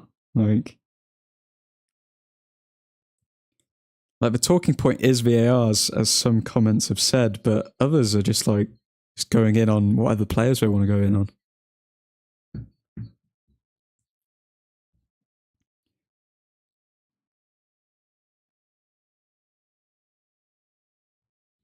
Block Suhan. We will take no Wamby slander. Oh no, please don't worry, Suhan. You're safe. You're safe.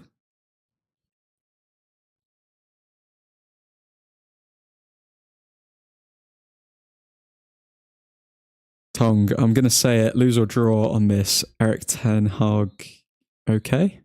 But if we lose to Luton Town or even draw, the Dutchman is done. No, I don't care, mate. I don't care. Like, if I don't care who we lose to. I don't care if we get relegated. I'm not Ten Hag out for the next 5 years. Well, 4 years. He's already had 1 year. I'm not backing down from that stance no matter what happens. I don't care if we lose 10-0 to Liverpool or Man City.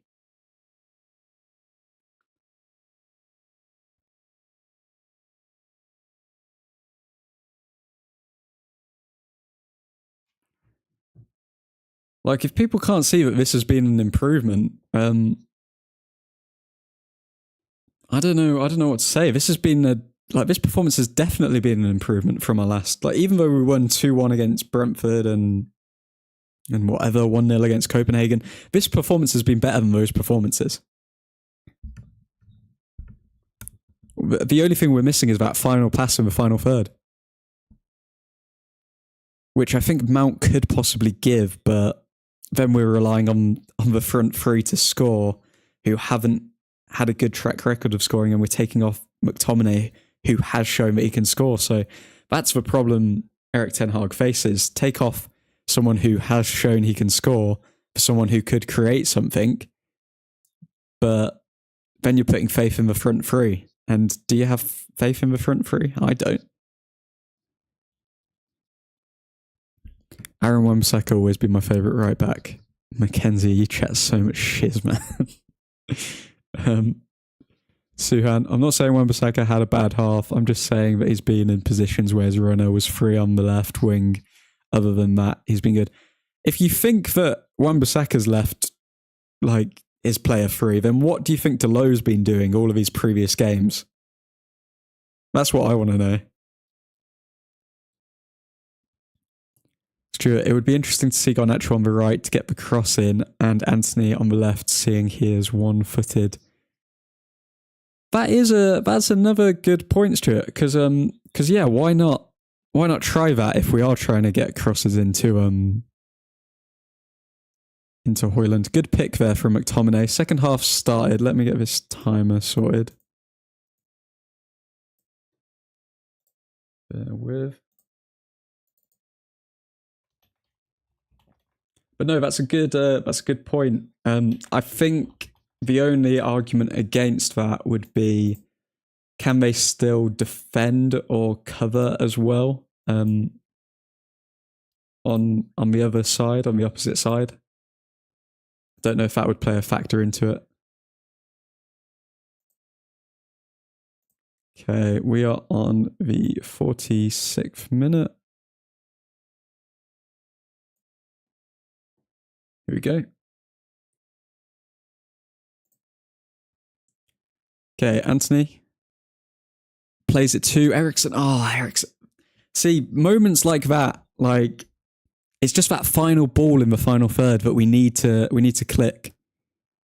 Hoyland, I don't know what happened there. That was a bit of a weird movement. Wan-Bissaka was on the right wing, and then Hoyland looked as though he was going to come in and support, but then sprinted inside the box.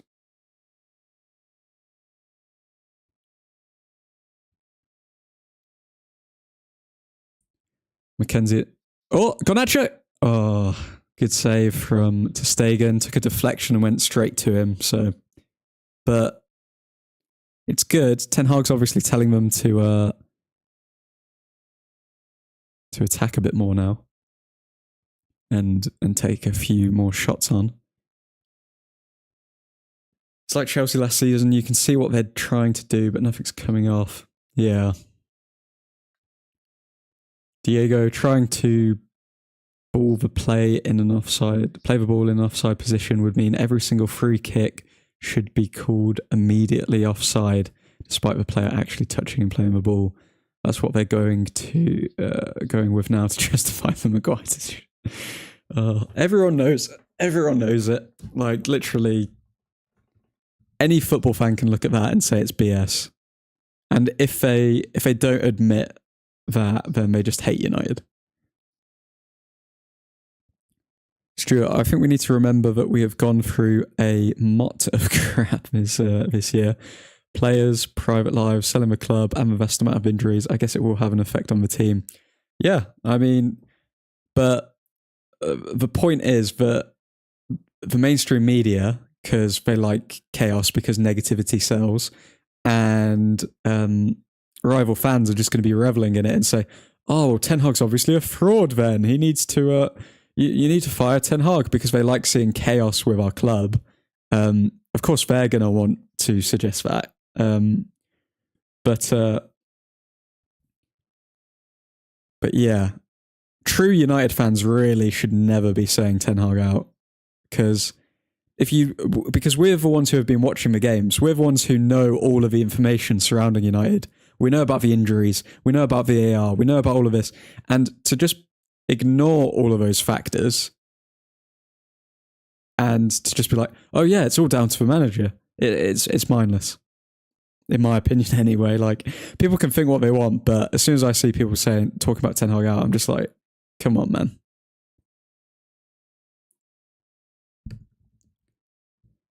Tong crossing fingers for the second half.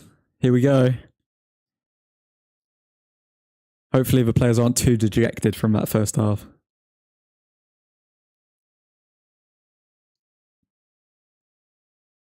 Anthony would be a better left back than right winger with how much he tracks back. I don't know about that, Mackenzie. Suhan, the difference is Delo can't defend for Shears. Aaron Wan-Bissaka can at least recover and can actually defend in a one-on-one situation. That's it. Tong, I'm just at the point, I just want these players to just shoot the ball at the end. And at the end, have a corner or a goalie error. Yeah. I think Ten Hag would have instructed the players that during that halftime team talk. McTominay, good ball, spreading the play to Delo. Delo finds Fernandes. Here we go. Okay. Garnacho, what can he do? Cut back or sprint forward? He's sprinting forward. Oh, good cross, but could have potentially found Hoyland, or it was a shot. ter Stegen saved it, and it's corner. That is exactly what I want to see.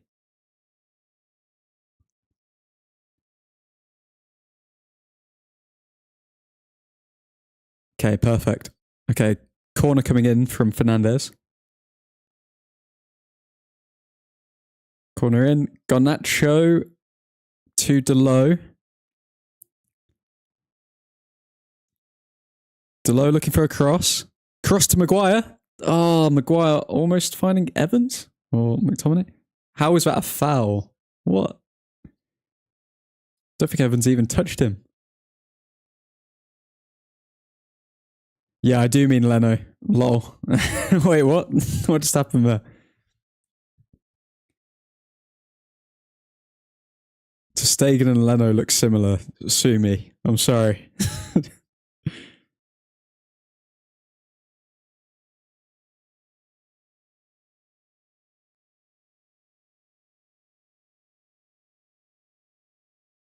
Delo definitely better on the left.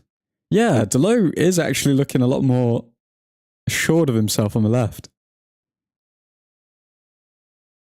He had one dodgy clearance where he cleared the ball and it went directly to a Fulham player, but they didn't capitalise on it because they were offside.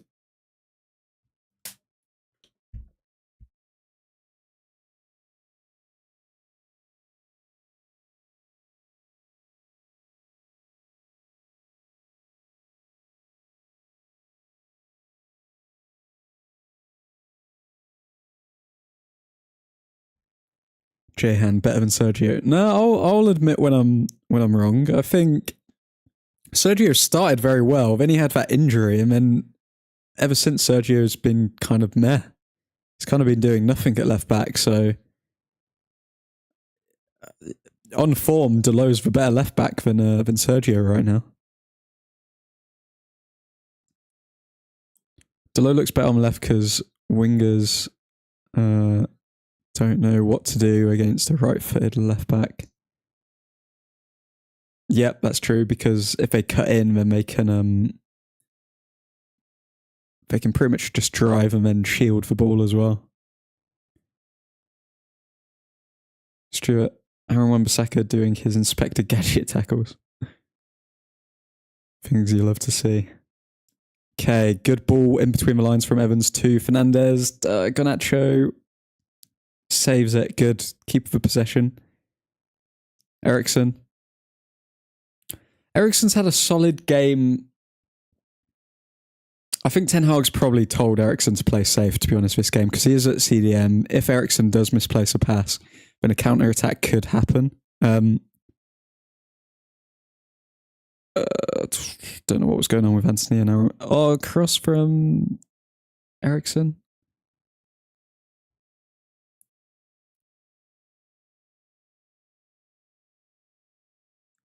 I want to see people finding Fernandez more. Fernandez has been lively.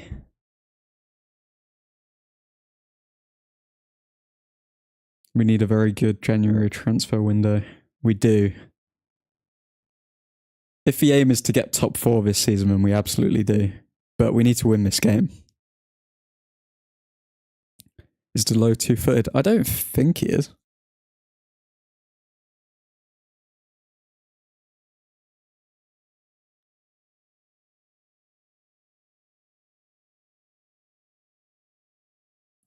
He's put in a decent cross with his left foot though, hasn't he? So, if anything, his crosses with his left foot have been somewhat better than his right foot on as a right back.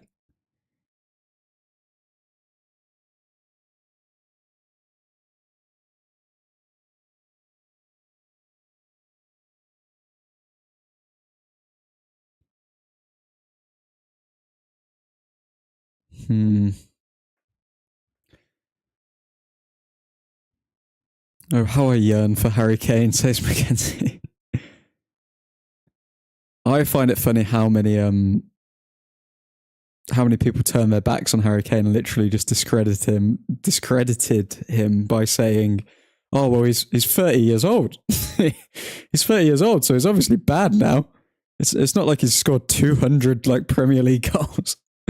It's let's get the youngster who hasn't scored 10 league goals in a Premier League season. And this is no shade on Højlund, but call a spade. When you're looking at the two and comparing the two, when people are like, "Oh yeah, well we clearly need to sign the youngster who hasn't scored 10 league goals in a season, rather than the player who has consistently scored like 20 league goals every season for the past 8 years or whatever." It's mad. And that's not saying that Højlund couldn't eventually do that, but come on.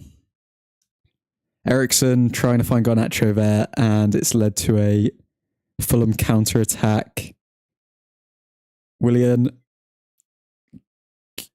good defence there from United. Close from Fulham, but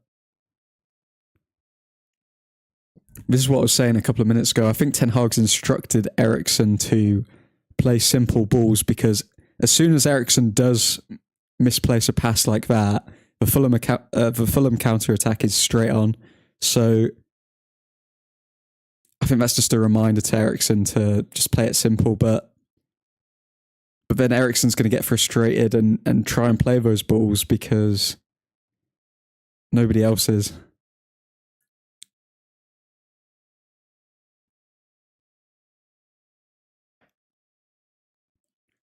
Stuart, from ESPN, Delo played all of his games this past season for Porto as a left back, but his preferred position is at right back because his right foot is stronger. Oh, his left foot is decent too. It's interesting. Okay, coming forward here. One-on-one with Wan-Bissaka. Fulham player gets the cross in, but if you put a cross into the box, you're playing our game. Willian, long shot, getting closer. Fulham are knocking on the door now.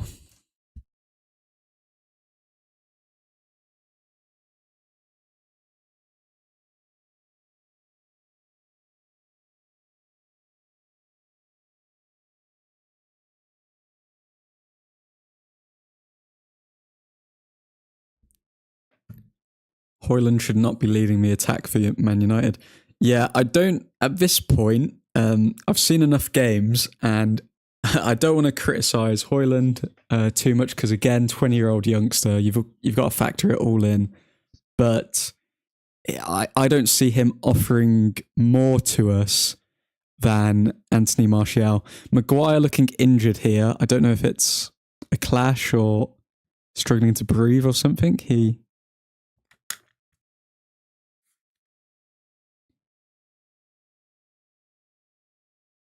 He doesn't look like himself, Maguire. I'd take him off.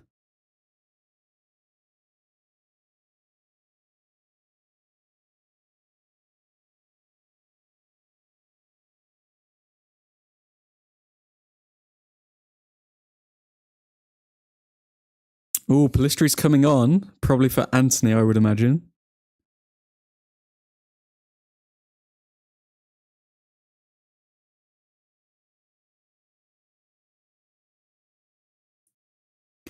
Højlund should not be leading the attack for United. I do want to touch on that because I think another thing which is kind of a...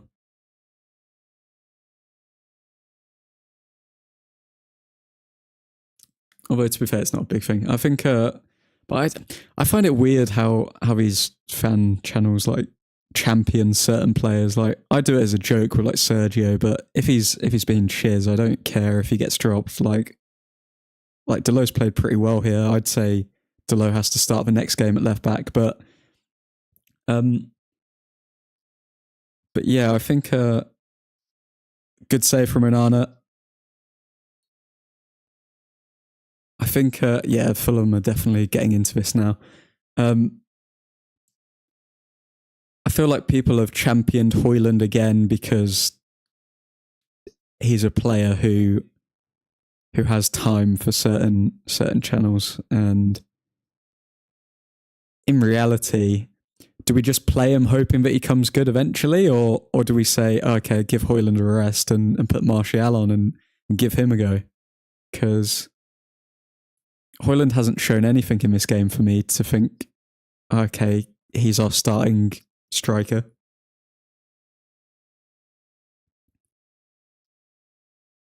Good save from Onana again. Straight at him, but good reaction save.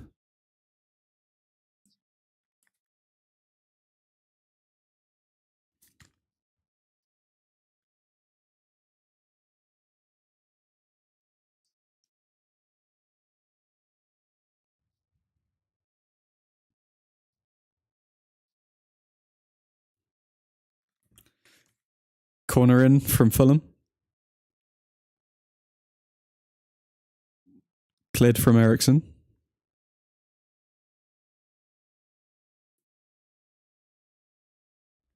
Charles. Onana making stops but keeps putting the ball into dangerous areas.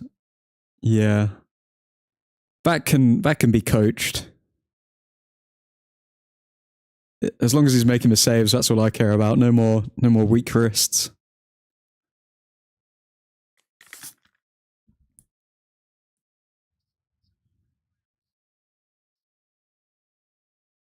I don't know what's up with Maguire. Is he okay? Is he not okay? He looks very, as you said, Mackenzie, he looks very pasty. Like, looks very tired all of a sudden. Like his body's giving up on him.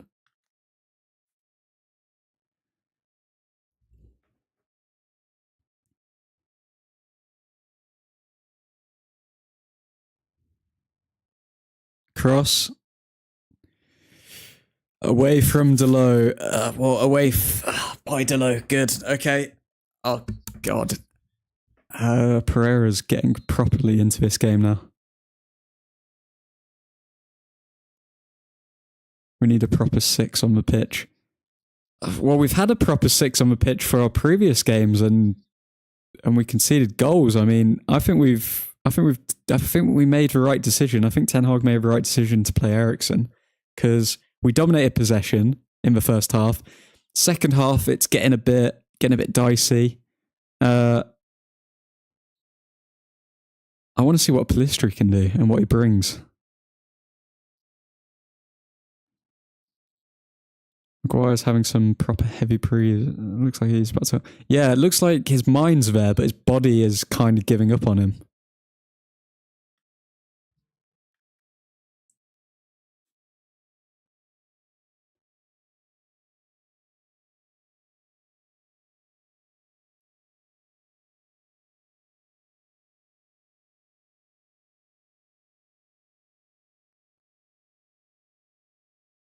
Yeah, Fulham with 85% possession in the last 5 minutes.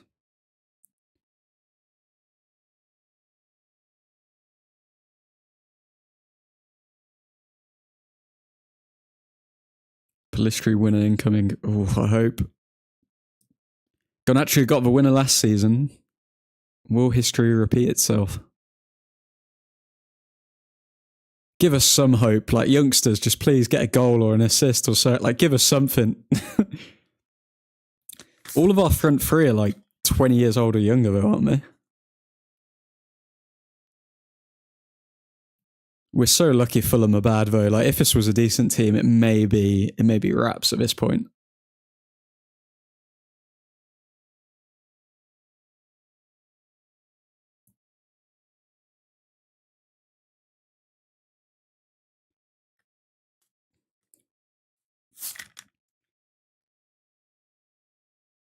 It's Maguire's triangle head prevents proper breathing.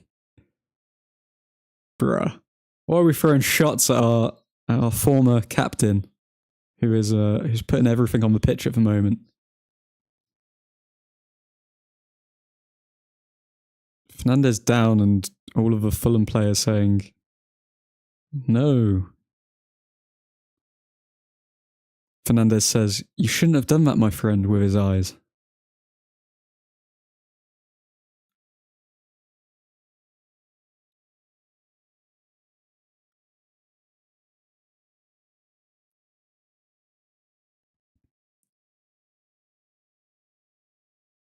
Okay, Fulham, come on. Yep. Yellow card for you. Come on, just keep playing the game. Stop time wasting.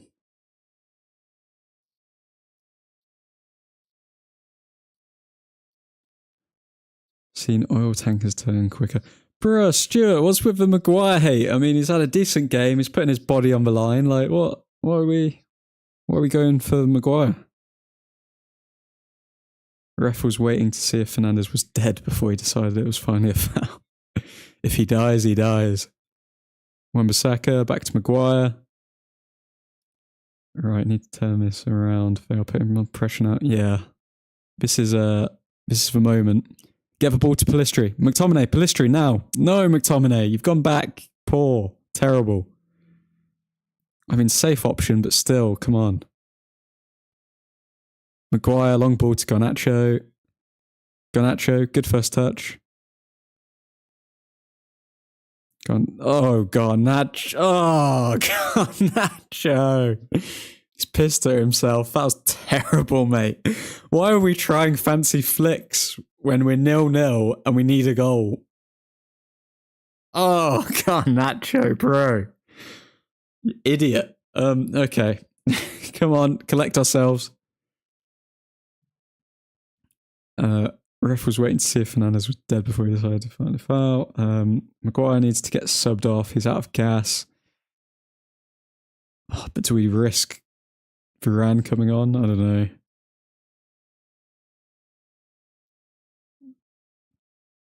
How many touches has Højlund had? Yeah, exactly. It's probably less than Martial in against Newcastle.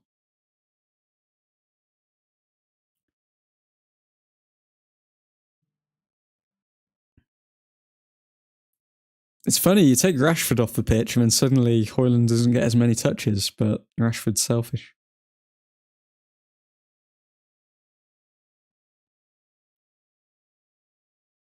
Diego, I'm giving credit to Maguire. He's putting it all on the line. It looks, yeah. We need to sign Paulinho.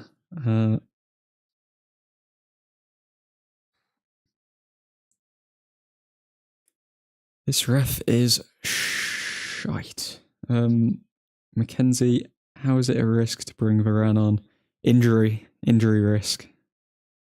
If Varane gets injured, then we're screwed. We need him for the Champions League games, so I don't know if Ten Hag's bearing that in mind. Stuart, it's something to do as the game is dire. Okay, I'm looking at Mainu. I want Mainu on for Eriksen at some stage. I'd like to see that because I think Eriksen's legs are going to get the best of him. I'd say 75th minute mark, put Mainu on. Roll the dice, screw it. Like 0-0. Mainu could come on and maybe cause an error which could lead to a goal. That's the only negative against it, and you don't want to destroy the youngster's confidence if he does do that, but I'd be interested to see that. Roll the dice, man.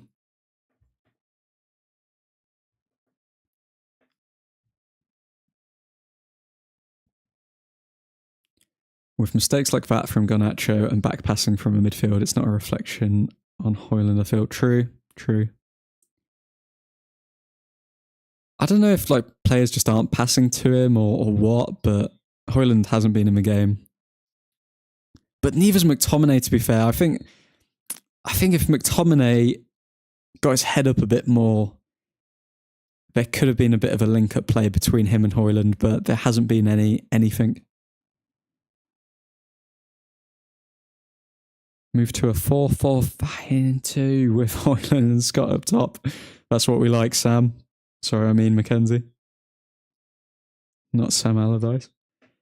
Mainu on with Bruno. Yeah, I want to see Mainu. I think he could make a difference, to be fair. Højlund sprinting, trying to get that ball. And then just falls over. Falls over Leno. Fernandez, long ball to Garnacho. Beautifully put. Landed directly at his foot. That's a great pass from Bruno. But then Garnacho comes in and nothing happens. And yeah. Come on, guys. We need to start taking some risks. Christian Eriksen, long ball to Pellistri. What can Pellistri do? Pellistri sprints in, shoots. Oh, doesn't have the power on his left foot.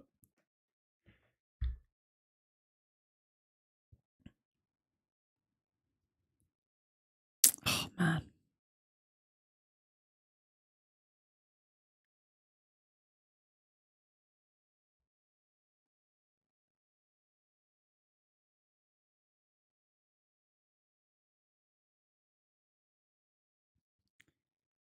Still nobody moving to the ball for simple passes. We always have to play the long ball. Yeah, that's what I hate. I hate when I just see these long balls to out wide. Because it doesn't really spread the play because then the winger has to wait for the ball and then just comes in anyway. Bruno trying to find Højlund there. I don't know what it is, like nobody really has Højlund falls over. Nobody really has any chemistry with Højlund.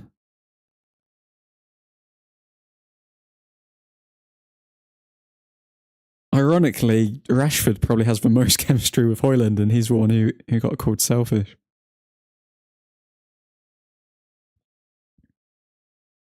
Fulham on the attack here. Cross. Defended on the back post by Wan-Bissaka well.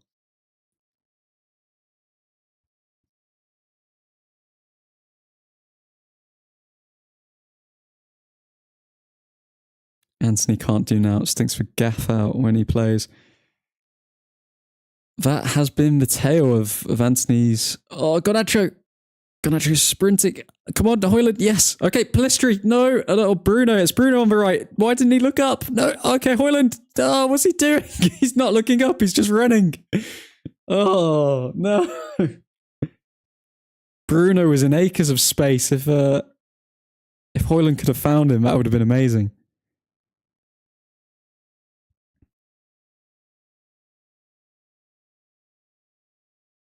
Pellistri getting back and doing defensive work. That's good to see. We're lucky that Fulham are so poor. Pellistri more attempts on target than Anthony already. Yeah, with his left foot as well. Pellistri has, and that was a chance with Pellistri's left foot, and he's not left-footed. So, how has he had more attempts on target with his left foot than Anthony? Garnacho sprinting down. Garnacho, take him on. Okay, good. Finds Bruno. Oh, was that? No, that wasn't anything. Come on, guys.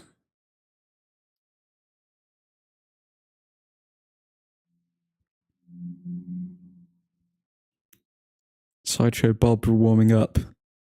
Are we going to see Hannibal? Bit of energy. Diego Højlund, pick up your head. Pellistri has done more in 5 minutes than Anthony in the whole game.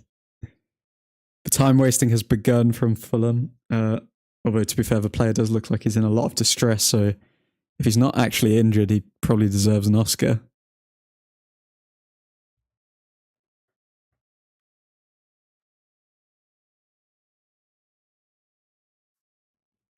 Man, come on, guys.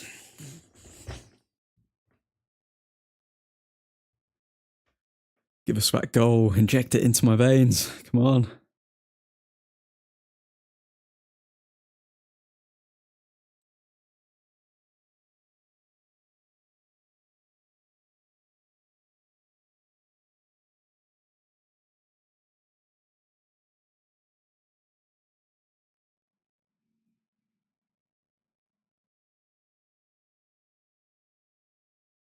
We need a Garnacho screamer here. We do. I'd like Pellistri to announce himself to the world as well, though. No, he looks properly in pain. That's not time wasting. Going off the pitch crying.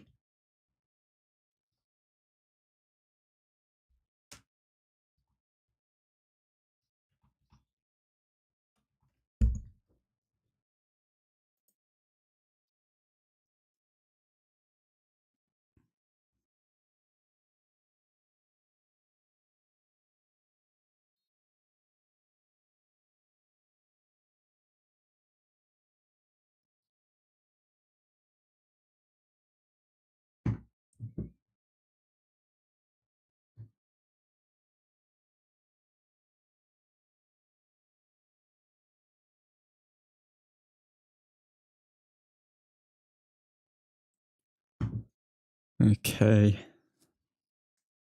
Fulham have it at the back here.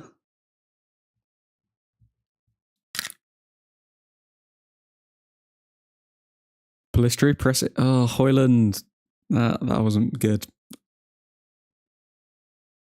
Okay. Fulham. Fulham on the attack.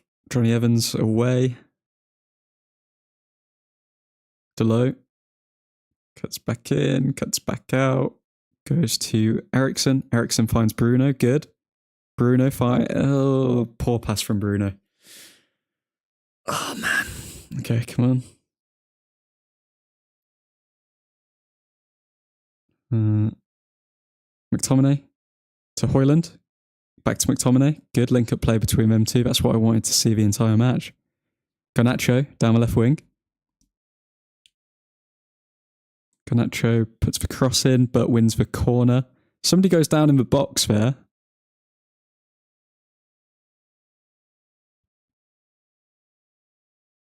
Need to see the Garnacho mean mug celebration after his goal. Come on. McTominay down in the box. Looks like he's holding his rib. Or his stomach. What's happening here?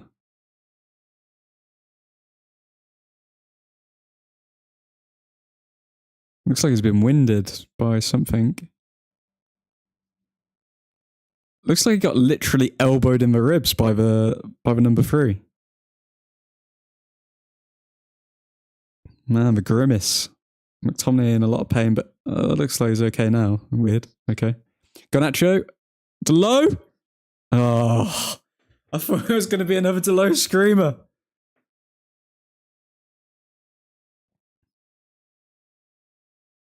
Bruno's been off it this game. Loose pass after loose pass.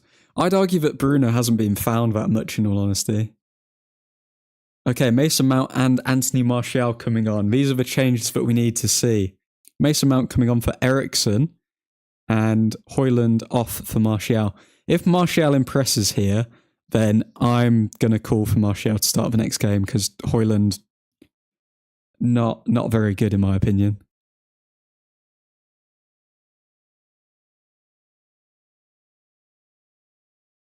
Like, I would be, if I was Højlund, I'd be very disappointed with that performance.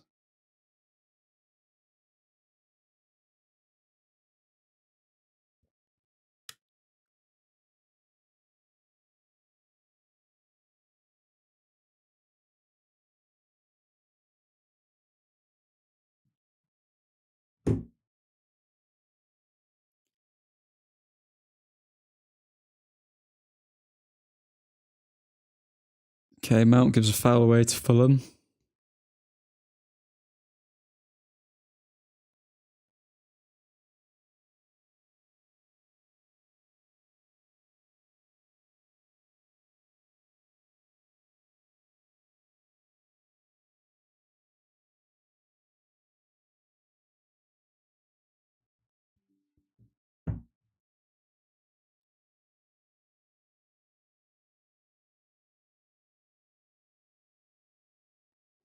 Ten minutes of normal time to go.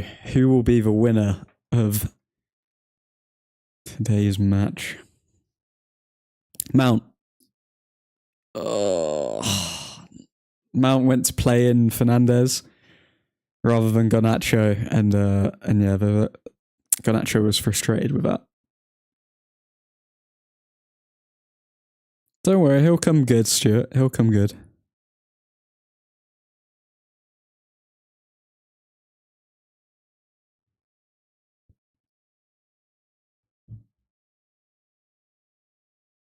Keep the faith, keep the faith. I see a 1-0 Man United win. 1-0 Man United win.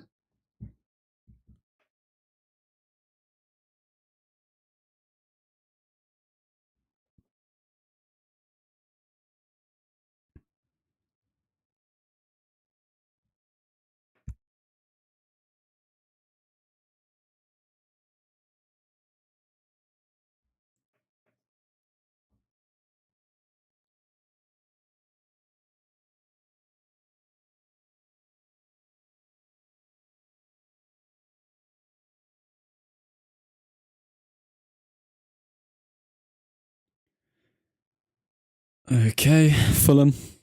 Play it long. Block from Wan-Bissaka.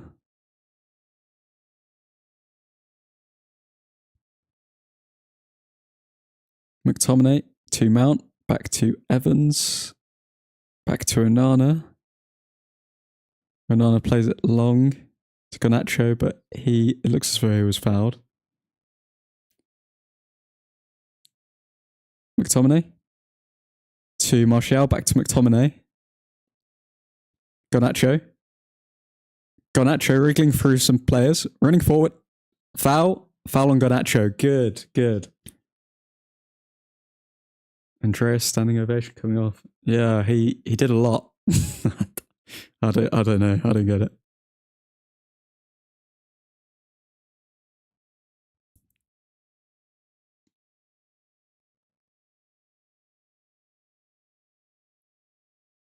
Okay, what can we do here? Set pieces. Mason Mount, what can you do?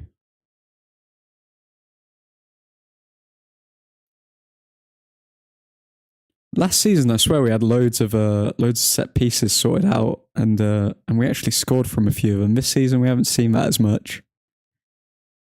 Probably down to the personnel not being there. But Bruno Fernandes, what can he do? Is he going to go for a shot? Fernandes shoots, and Leno saves. Was on target. Okay, Wan-Bissaka trying to find Pellistri. Pellistri cross in. Okay, throw into United. Wan-Bissaka finds Mason Mount. Mason Mount cross. Garnacho down the left wing. To Delo. Delo cross. Martial went for the bicycle or some kind of scissor kick there, but couldn't get on target.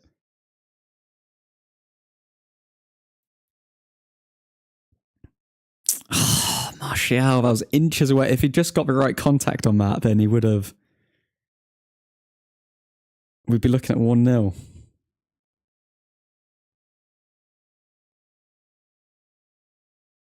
Højlund would have scored it. Højlund wouldn't have even got in the position to do it. What are you talking about?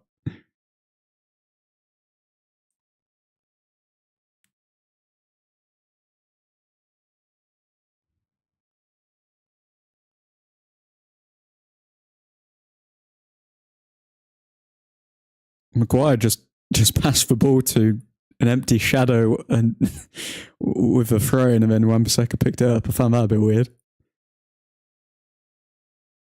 Mount, come on, good. Mount to McTominay, to Wan-Bissaka, Pellistri.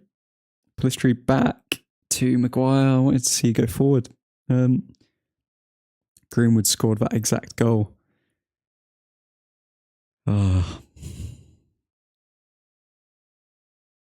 Champions League under Ranić. Don't know if I remember that. Garnacho fouled again. Come on, just move the ball quickly. Come on, guys. Yellow card to Fulham. Fulham on the ropes now.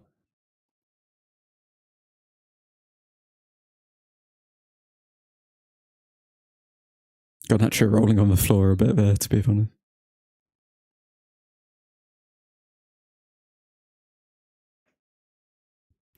Garnacho. Garnacho plays out wide to Pellistri.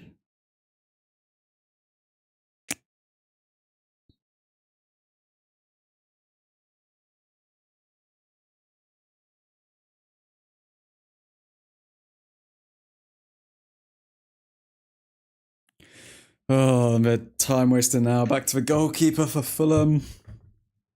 Ten Hag is pushing these players. He's screaming on the sidelines. Keep up the intensity.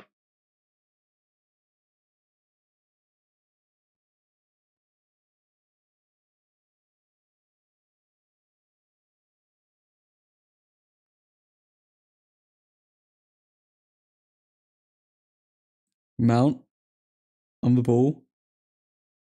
Plays it out wide to Garnacho. Garnacho on the ball. Sprinting forward. He's rapid, but then he runs into people. Fernandes sprinting back to get that ball.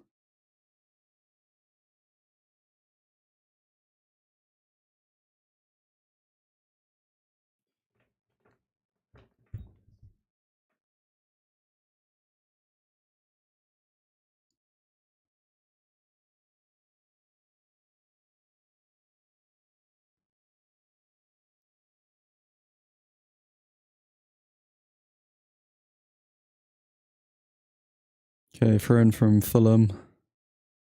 We need a hero, man. We need a hero who's gonna turn up.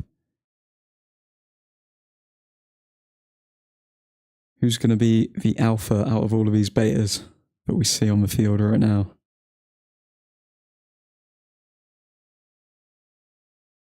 Yeah, Bruno told him off in Portuguese, like, don't you dare. Fulham on the attack, cutting in. Delo gives away a free kick in a very dangerous position. Those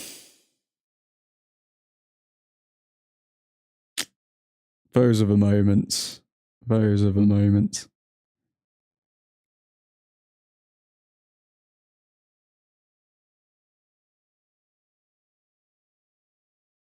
This could be a... And they're obviously going to waste time, so we've not only given a foul away in a very dangerous position, they're going to take about a minute to take the free kick. Poor from Delo.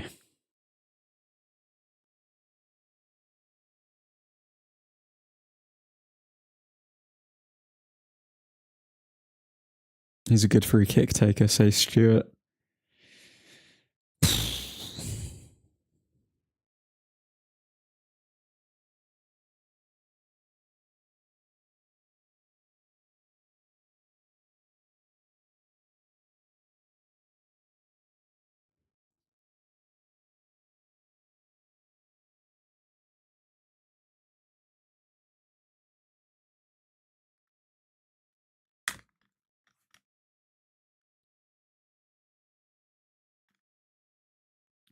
Free kick, and it's over the bar.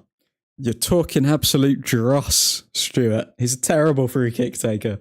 Now, attack. Come on, guys. We've still got like about 4 minutes, probably. How many minutes of added time are we going to get?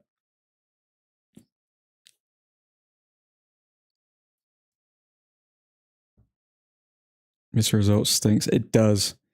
Even though I think the performance was better than what we've seen, it's just...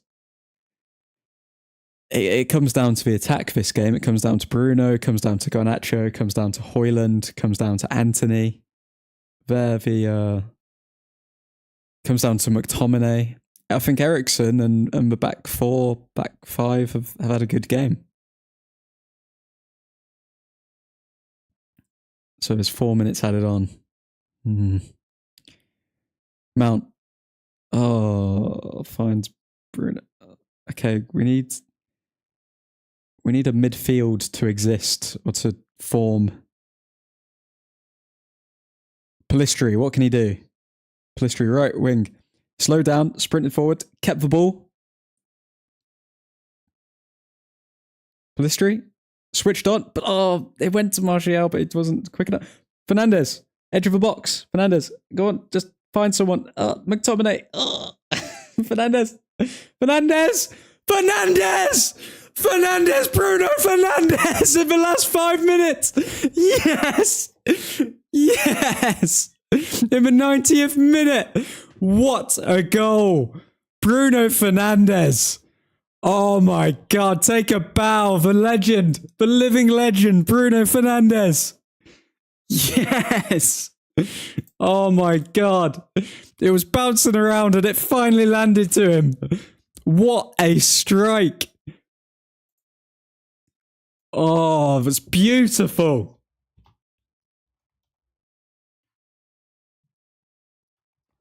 Oh my God.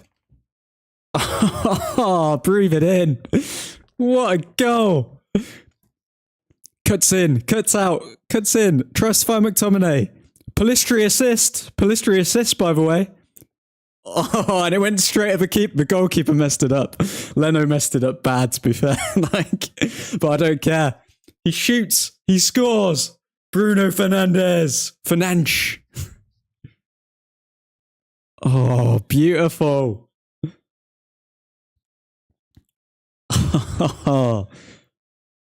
The captain turns up when you need him. Look at Ten Hag's reaction. Oh, you love to see it. Oh. That's absolutely 90% Pellistri. It is. It is. Give Palistri his credit as well, but Finanche, he did it. What a man. Okay, we need to stay switched on now. The score is as it should be. We need to stay switched on. McTominay, no penalty. Please, McTominay, no penalty. Delo, no stupid mistakes. Come on.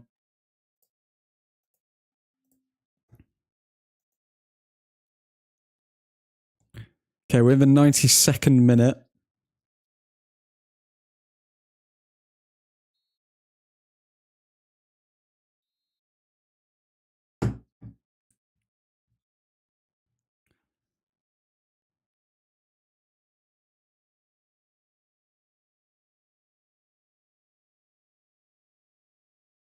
Okay, Varane's coming on as well, getting some minutes.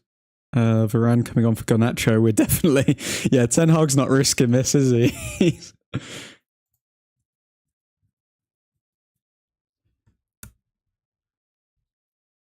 No potential handball. Don't be silly, Stuart. Don't do that to me.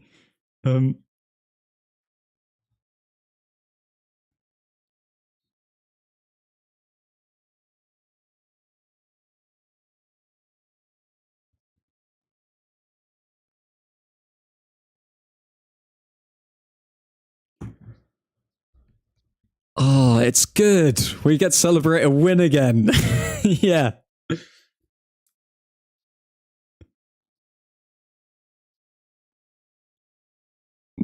But let's not speak too soon. There's still a minute and a half to play. Mason Mount getting stuck in. Maguire edging it out of play. Beautiful.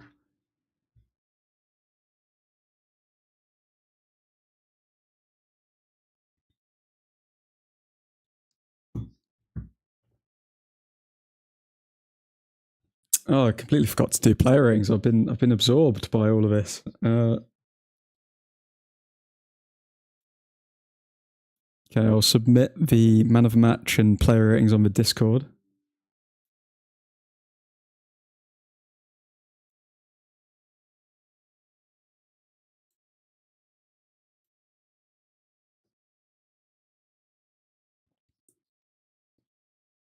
Stuart, got to say, Slabhead has played okay. Oh, there we go, Stuart. Okay, fair enough, fair enough. A good man can admit when, not when he's wrong, but, you know, can give another man credit. Maguire's been solid.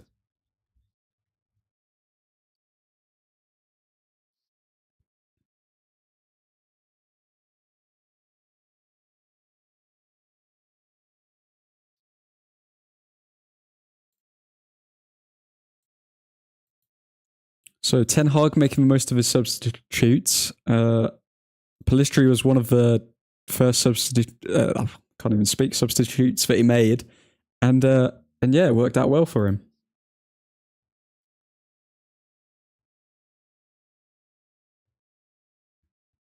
So good from Ten Hag, good from Palistri, good from Fernandez, good from the team.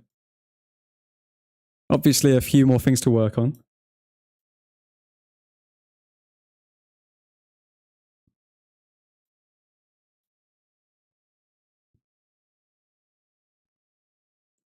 Jesus, Mother of Mary. I've never shouted louder in my life. Mackenzie's back. Bruno Fernandes getting that winner against Fulham. As long as we can hold up. Wait, it's past the 95th minute. What are they doing? Call it off, ref. What are you doing?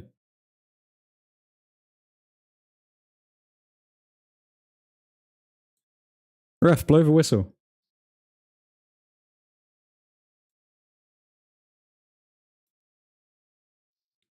Martial or Palistri? Fernandez? Delo! That's a terrible shot.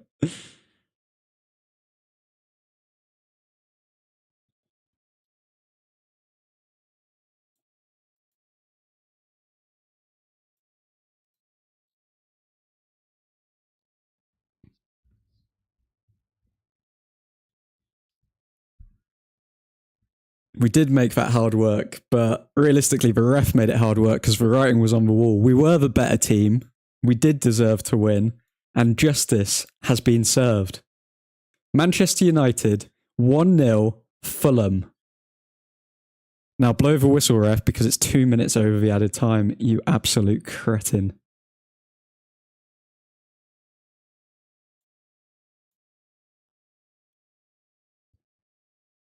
Anthony has more yellow cards than goals and assists. Yeah, Pelistri's starting next game. Sorry.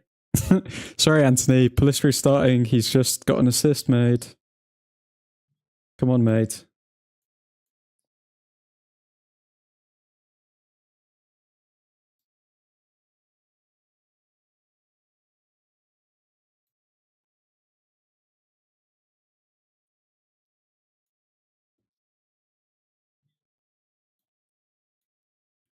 Man, that was like... I was like injecting heroin into my veins, man. That was amazing. Bruno Fernandes, what a man, what a myth, what a legend. Just posting all of the man of the match stuff now because I was a bit late to doing it during the match. Got a bit engrossed. But yeah, overall, I think we deserved to win that game. I think we played well in the first half. We were defensively a lot more solid, which gave us more ability to build possession and hold possession. In a lot of games this season, we've had less possession than our opponents. In this one, look at that. We bring in Aaron Wan-Bissaka back. We've got a solid centre-back partnership with Maguire and Evans, who seem to understand each other pretty well. And Delot left back, yeah, had a couple of shaky moments that I wasn't a big fan of, but overall, I think he played better at left back than he does at right back. So I think overall it's been a very good day, positive signs and stuff to actually work with in comparison to and yeah, just like that, we're sixth. If Newcastle drop points, if Brighton drop points, we're the sixth best team in the league, and yeah, like everything's been blown up. Everything's been blown up. Carabao Cup entirely on Delot while we went out there. Can't blame Ten Hag for that. Champions League, we're still very much in it, and yeah, we can completely change this season around with a few good results. So I'm looking forward to seeing what we can actually do now and when we get started. Be interesting to see your guys' player ratings as well, because what I'll do, I've almost just finished posting them now, but after they're posted, we'll give it like 20 minutes or so, 10-15 minutes, and I'll get shutting up shop all set up, and we'll go through the player ratings and match reaction. Almost lost my voice screaming. Man, that Bruno goal, beautiful. Leno completely spilled that, by the way, which makes it all the sweeter. Okay. I don't usually do subs player ratings because it's a bit of a pain in the ass, but I think I need to do one for Pellistri.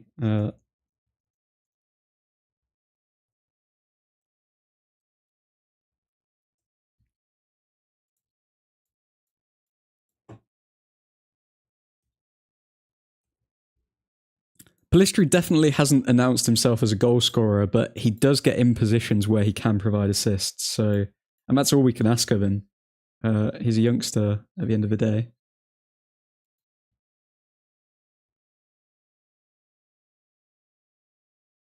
I'm not going to do a player rating for Mount or Martial because they effectively did nothing when they came on. But Pellistri, I think he deserves a player rating. I want to see what people actually vote for and give him.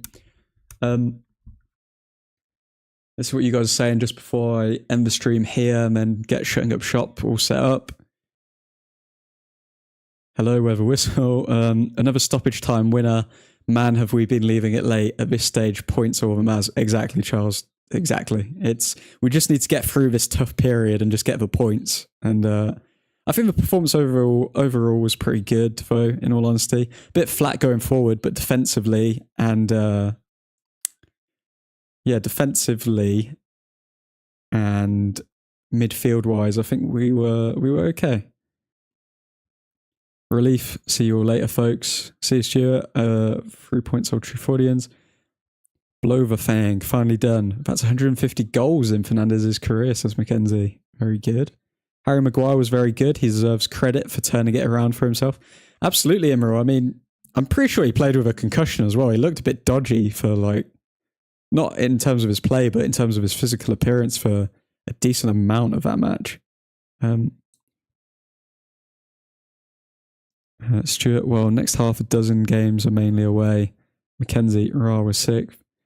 Tong, not a convincing win to me. I know a win's a win. United. Listen, Maguire stood tall. Kudos to him for somewhat answering his critics. Yeah, still a long way to go to rebuild that trust, but he's turned up big when we needed him. Mackenzie, can't wait for everyone around us to win their games. See you all on Shutting Up Shop. Was Blaze in the chat today? We sure he should be in the secret chat. Oh, I didn't see Blaze. Well, I've given Blaze the task. I've given him the initiation, Mackenzie. But it's up to him whether he really wants to be a part of the Old Truthfordian gang. I mean, you see, believe me when I say Old Truthford will be one of the biggest United fan channels in the world. Okay? And I don't know. We'll see. I don't know if Blaze has the dedication to the cause, but Old Truthford will continue to grow. So fear not. But yeah, the content's getting absolutely hyperdrived in about a month's time. So we'll see then. But only the real ones can make the super secret chat.